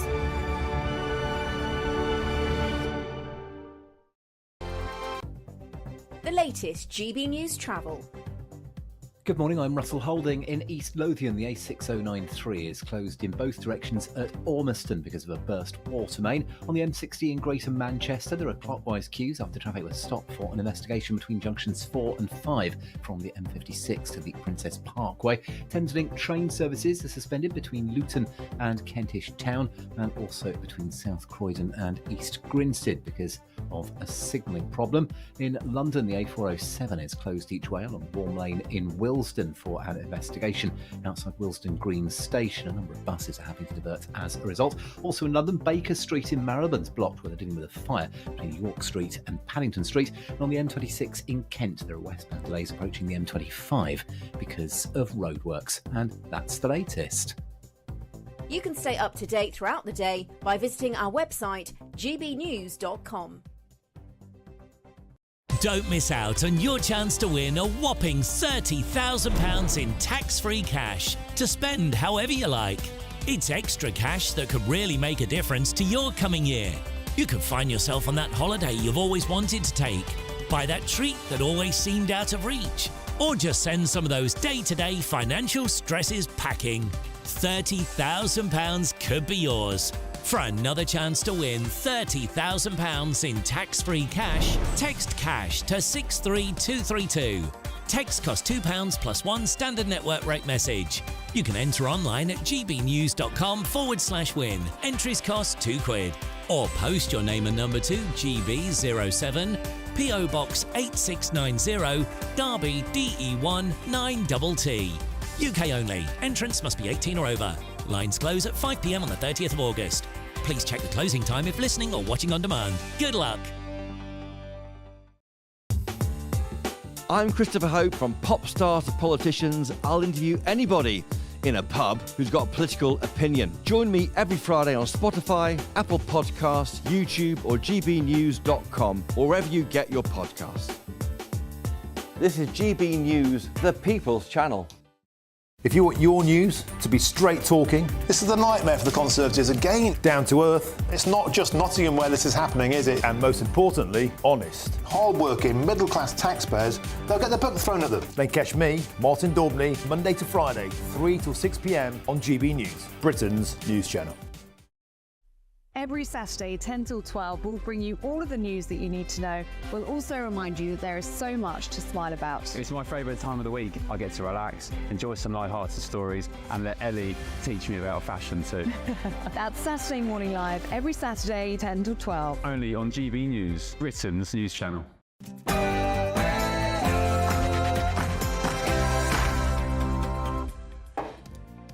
Good morning to you. There's lots going on at 9 o'clock this morning, including we're examining a nation which appears to be divided. Well, the protests have eased for now, but the fallout hasn't, as the Prime Minister tells the police to stay on high alert. The Mayor of London declares he no longer feels safe as a Muslim in London, as a Labour councillor is arrested on suspicion of encouraging the murder of anti-immigration protesters. We're going to talk to the Paymaster General, Nick Thomas-Simmons, in a few minutes. A sharp drop in migrant numbers thanks to stricter family visas brings relief across the board. Is it a sign that Rishi Sunak was doing something right? Terror for Taylor Swift. Scotland Yard confirmed they'll assess all intelligence before her Wembley shows next week. Paralysing prescription costs. Research shows English taxpayers are footing a near-on £300 million bill so that Scotland and Wales can access medication for free. And a wedding's really on the way out. Apparently, more couples than ever are skipping it all because the average British wedding is now costing more than £20,000. Morning. It is going to turn sunnier for many of us as we go through today, but do watch out for some showers, especially across northern parts. And temperatures are going to rise as we go through the weekend. They'll tell us more. That's what I was about to say. Let's hope so. It's just gone 9 o'clock. I'm Stephen Dixon. And I'm Ellie Costello, and this is GB News Breakfast.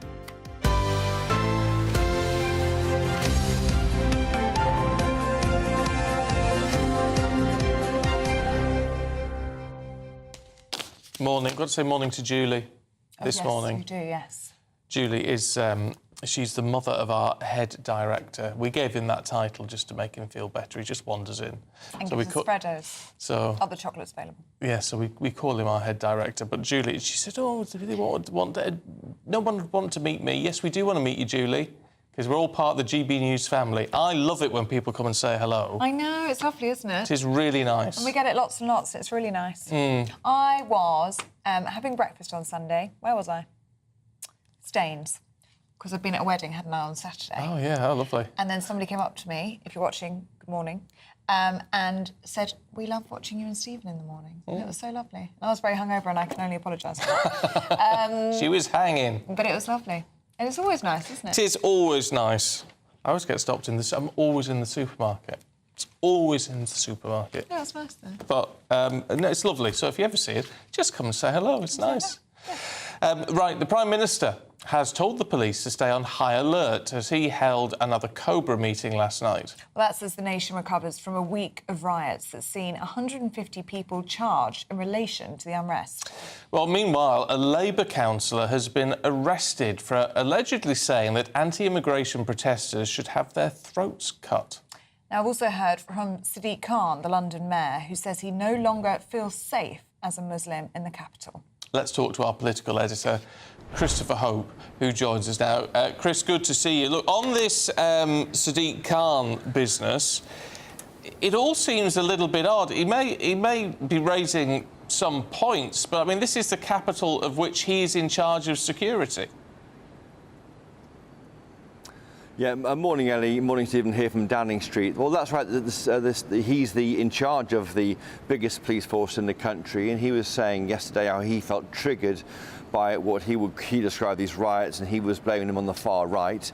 Of course, that's been the line we've heard repeatedly from the place behind me in Downing Street, and that has caused some concern and upset amongst GB News viewers and listeners, because they would say that anyone concerned about immigration isn't necessarily from the far right. As for the Prime Minister, Sir Keir Starmer, he's due at a police station later today. No big trouble for the second night running, so this big surge of policing that you ordered earlier this week, thousands of officers ready to go out, fan out around the country to where trouble might be, they weren't required, thank goodness.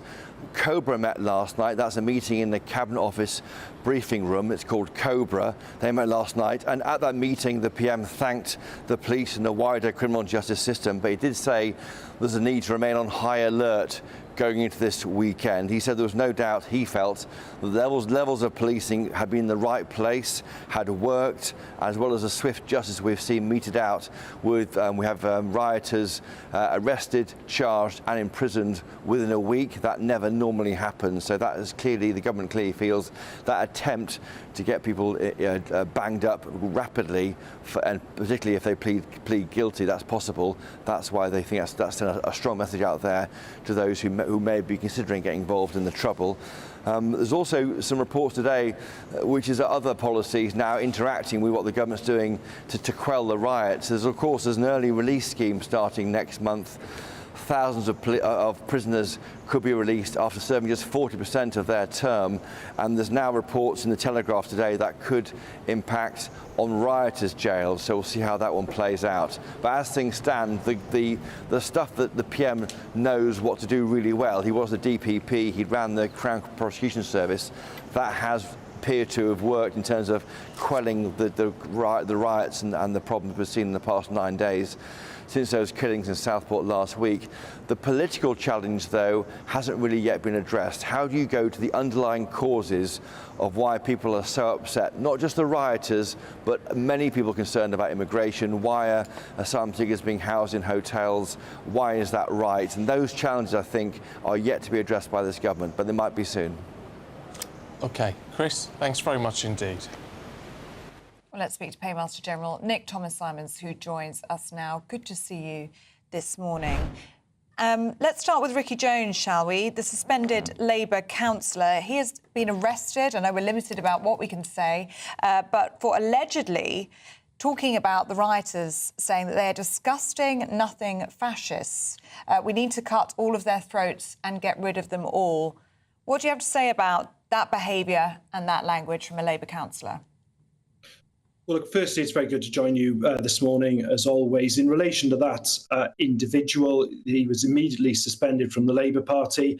There has now been an arrest, so there's an investigation ongoing. So I'm obviously going to be circumspect in what I now say, but moving from the individual case, just to say, look, it doesn't matter who you are. If you are out on our streets, if you are found to be, or you plead guilty to violence on our streets or threats of violence, then you will face the full force of the law, whoever you are. And I think that's a very strong message the government has been sending out. You've seen the sentences that have been handed down. You know, we've seen concluded cases with up to 3 year sentences handed down for violent disorder only days before. That's the government's position. It doesn't matter who you are. You will be held to account for your actions. Yeah, and look, and that's absolutely right, and that's as it should be, of course. But can we talk about semantics a little bit? Because language actually is hugely important in all of this. And I wonder if that's been fully acknowledged. Because, again, not talking about this particular case, but someone who perhaps did something similar, right, and being dealt with, quite right. But we're not calling them far left, are we? And yet anyone else who's actually seems to be showing dissatisfaction at the moment, and never mind the thugs, and we're not trying to defend anybody who's committing criminal damage or criminal behaviour, but it's been problematic calling people far right, hasn't it? Because that's labelling a group of people, a lot of whom don't feel they fit into that particular box. So I wonder if the government needs to consider its language a bit more carefully. Well, no, I don't agree with that, because when we've been talking about far-right thugs on our streets, we're talking about the people who've gone out with the intent of violence, frankly. They don't turn up with legitimate concerns. They turn up with weapons. They create havoc on our streets. They wreak violence. What we are not talking about, and let's just make this distinction very, very clear, because I was out in the general election up and down the country for 6 weeks. I was up and down the country campaigning for months and even years before that. And I had many conversations on the doorsteps with people concerned about a variety of things, cost of living, public services, and indeed levels of migration. But when I was having those conversations on the doorsteps about levels of migration, these were decent, law-abiding people who were never dream of going out on our doorsteps creating violence. So let's just make that distinction. The far-right thugs on our streets, that minority of people have been causing havoc on our streets, going out intent on violence, that's one group. And they are being dealt with very firmly and robustly. But people who raise legitimate concerns about migration is completely different. They are not people who would engage in that sort of violence and thuggery. And it's really important, as we were saying in the general election, that we listen to those concerns. That's what this government is doing. Right, but how then do you... I mean, you need to get that message across then, don't you? Because, I mean, certainly I've talked to people who were out in Blackpool when there was trouble there. Now, these aren't people who were engaging in trouble. That is a small minority, as is always the case with these sort of things. They were out just protesting like anybody else, like the counter protests have been doing. They were just out there protesting and feeling that their voices weren't being heard, and now whatever you say, whatever Keir's said, they feel like they have been labelled far right, and that hurts them. And they've said to me, well, they feel like Sir Keir Starmer has just thrown fuel on the fire with his language. I don't agree with that throwing fuel on fire at all, actually. And I think there is a very clear distinction here. People who, there's a tradition in our country of peaceful protest. That's a very fine tradition. I wouldn't, by the way, having visited police officers on the front line in Bristol yesterday, be encouraging people to go out on the streets at the moment. It certainly wouldn't be appropriate for me to be doing that, and I wouldn't. But there is a fine tradition in the UK of peaceful protest, but that is completely different from people who turn up, the far-right thugs who turn up, whose intent is not to protest about any issue. Their intent is to bring about havoc. Their intent is to commit criminal offences, and we've seen them going out committing criminal offences, and they will be dealt with appropriately, as we've been seeing. And in addition to that, we will also, as well as the criminal justice system dealing with them quickly and robustly, there will also be these additional thousands of specialist police officers available, who we thank them for the work that they are doing. Hugely important to have that visible presence on our streets to deter people, but to reassure communities as well. And the government is in that heightened state of readiness now going into the weekend.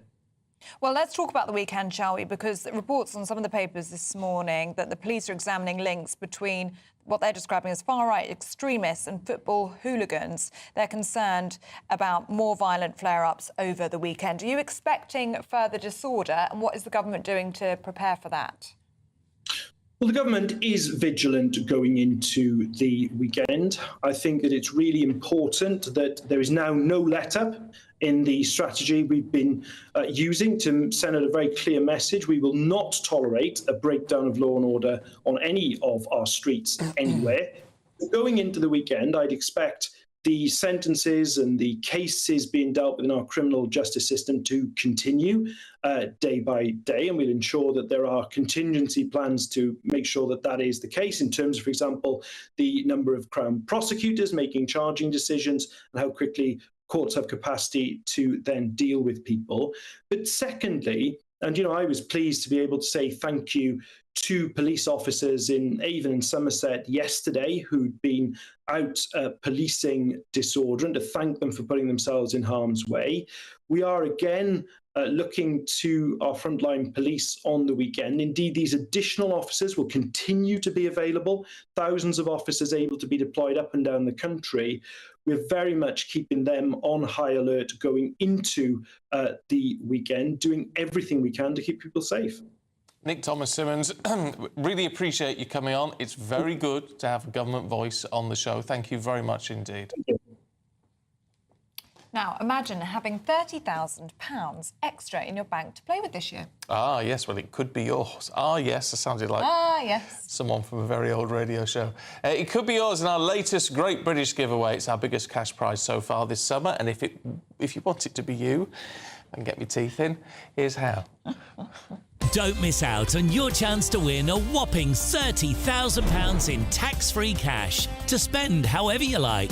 It's extra cash that could really make a difference to your coming year. You could find yourself on that holiday you've always wanted to take, buy that treat that always seemed out of reach, or just send some of those day-to-day financial stresses packing. £30,000 could be yours. For another chance to win £30,000 in tax-free cash, text CASH to 63232. Text costs £2 plus one standard network rate message. You can enter online at gbnews.com/win. Entries cost £2. Or post your name and number to GB07, PO Box 8690, Derby DE1 9TT. UK only. Entrance must be 18 or over. Lines close at 5 p.m. on the 30th of August. Please check the closing time if listening or watching on demand. Good luck.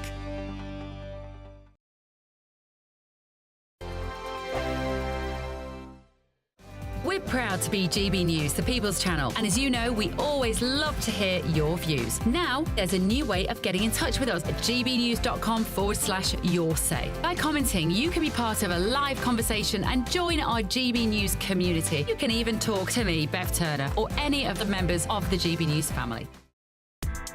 Join me, Nana Akwe, for an informative, interactive news programme with a difference. It's fun. It's true. You're not wrong. No one will be cancelled. Lovely. Join me from 3 p.m. every weekend, only on GB News, Britain's news channel. This is GB News, Britain's news channel. We got an incredible story this week of a young teenager who has raised more than £5,000 for charity. 13-year-old, just 13 years old, Cameron Hutchison cycled the West Highland Way with his dad, Colin, in just 25 hours, raising money for international food charity Mary's Meals. And the 96-mile route took Cameron and Colin to the foot of Ben Nevis. Wow. Now, the organisation provides daily school meals to more than 2.4 million children in countries such as Syria, Haiti and Malawi. We are delighted to be joined now by cyclist and fundraiser Cameron Hutchison. Cameron, it's so lovely to have you here. How are you today? I'm very good, thank you. How are you? Yeah, very well. Well, we're very impressed to have you. We are honoured to have you. First of all, do you like cycling? Yeah, it's one of my favourite sports, so yeah, I just wanted to do that. What kind of bike did you do that enormous distance in? Did you have a special bike? Was it adapted? Well, it was my cross-country bike that I just normally use for cross-country races. So, yeah. Wow. You can actually see it on the screen there with the blue handlebars. That's the bike I was using. We can, and quite a route you went on as well. So, Cameron, you're 13 years old. When did you start cycling? I've sort of been cycling my whole life. So I got a little red balance bike when I was maybe 3 or 2, maybe. And then I kind of just got bigger bikes as I went on. GB News, the People's Channel. Join me, Neil Oliver, every Sunday night at 6 p.m. on GB News. And if an hour is not nearly enough for you, go to gbnews.com for special extended episodes online every Friday at 9 p.m, where we can truly get into the nitty-gritty of what's going on. GB News, Britain's news channel.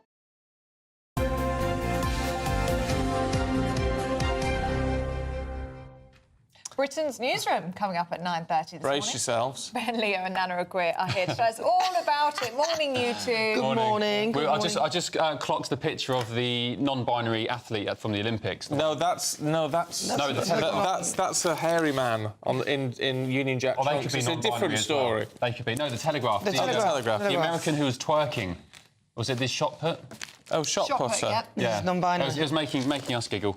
Yeah. Funny clip doing the rounds online. Anyway, on to more serious matters. On the show today, Nana, we have, first but not least, Sadiq Khan, who's given an interview to The Guardian, saying that he is a victim of hate in London. He doesn't feel safe in the city.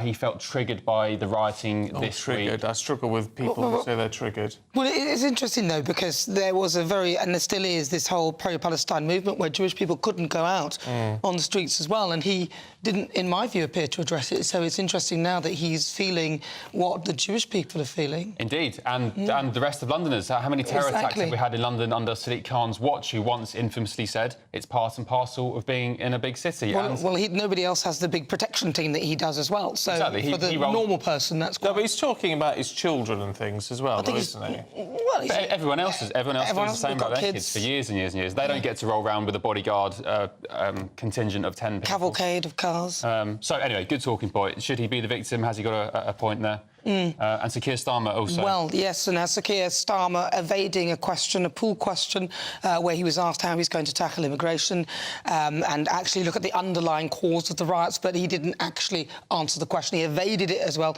And this morning, Nick Thomas-Symonds was also asked the same question, and again, another form of evasion. So we're going to be discussing whether the Labour Party will actually address the underlying tensions in this country with regard to immigration. Yeah, I mean, it's an important one. It's got to... It's because the frustration... Forget about the rioters, because, you know, that's one group who are causing criminal damage, and obviously that needs to be addressed. But it's about the ordinary good people of Britain who have been taking to the street and have concerns that they feel are not being listened to. Now, you can't ignore that. Well, he is not addressing it. And in fact, many people may feel that they will be criminalised if they dare take part in any sort of march that expresses how they feel about the effects of mass immigration. So...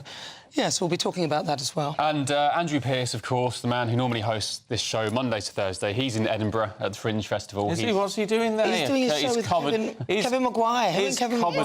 I've seen the show. Comedy show must be rubbish. No, it's great. I've actually seen it. I saw him when he did it with Kevin Maguire earlier, a couple of months ago. And it's just there, you know, he talks about his book and you know, they talk about a lot of the political issues, and it's most entertaining, actually. Is it? Do they get quite fiery there? They do get there. Yes, they do. Very good.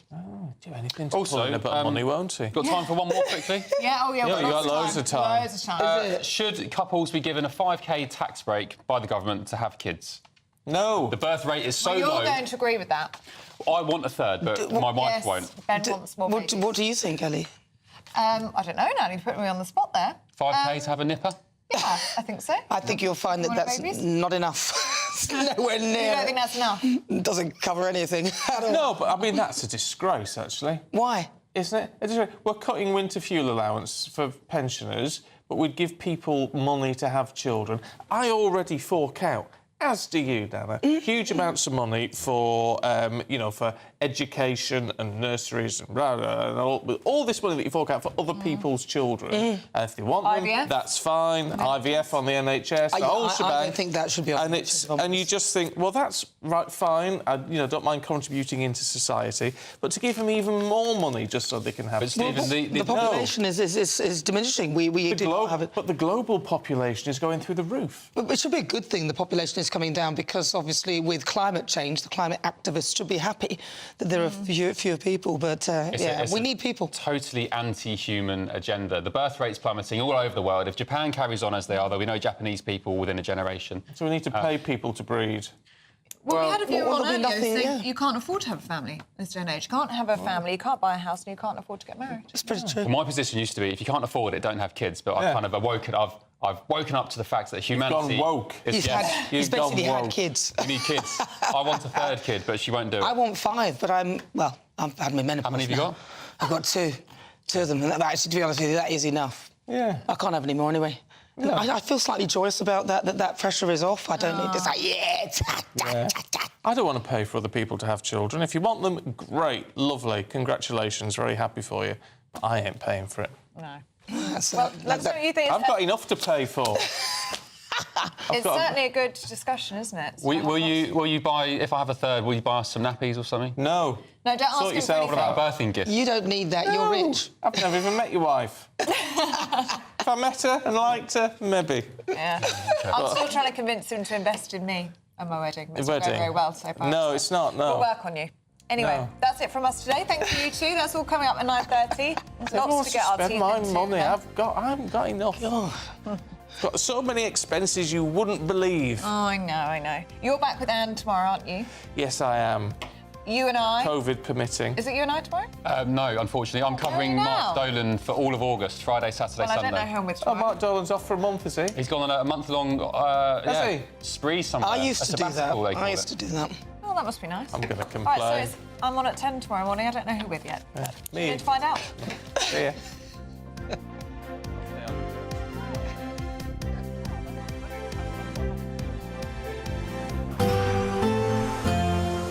A brighter outlook with Box Solar, sponsors of weather on GB News. Hello, very good morning to you. Here's your latest GB News weather forecast coming to you from the Met Office. A bit of a grey, muggy start for some of us this morning, but we will see increasing amounts of sunshine as we go through the day. That's because most of the cloud is going to drift away towards the east as we go through the morning, and so then plenty of sunshine following in behind, especially across England and Wales. For Scotland, Northern Ireland and perhaps the far north of England, here there will be some showers around. A bit fresher here as well, temperatures just about peaking in the high teens, low 20s, but highs of around 25 or 26 Celsius towards the southeast. A few showers across northern parts will continue as we go towards this evening, and do watch out for some heavy bursts. The odd rumble of thunder isn't out of the question, and here there will be some blustery winds at times too. Also a few showers across parts of Northern Ireland, maybe northern England as we head through this evening, but further south, like it will be through much of this afternoon, it is going to be a dry, fine end to the day with some late sunshine for many of us as well.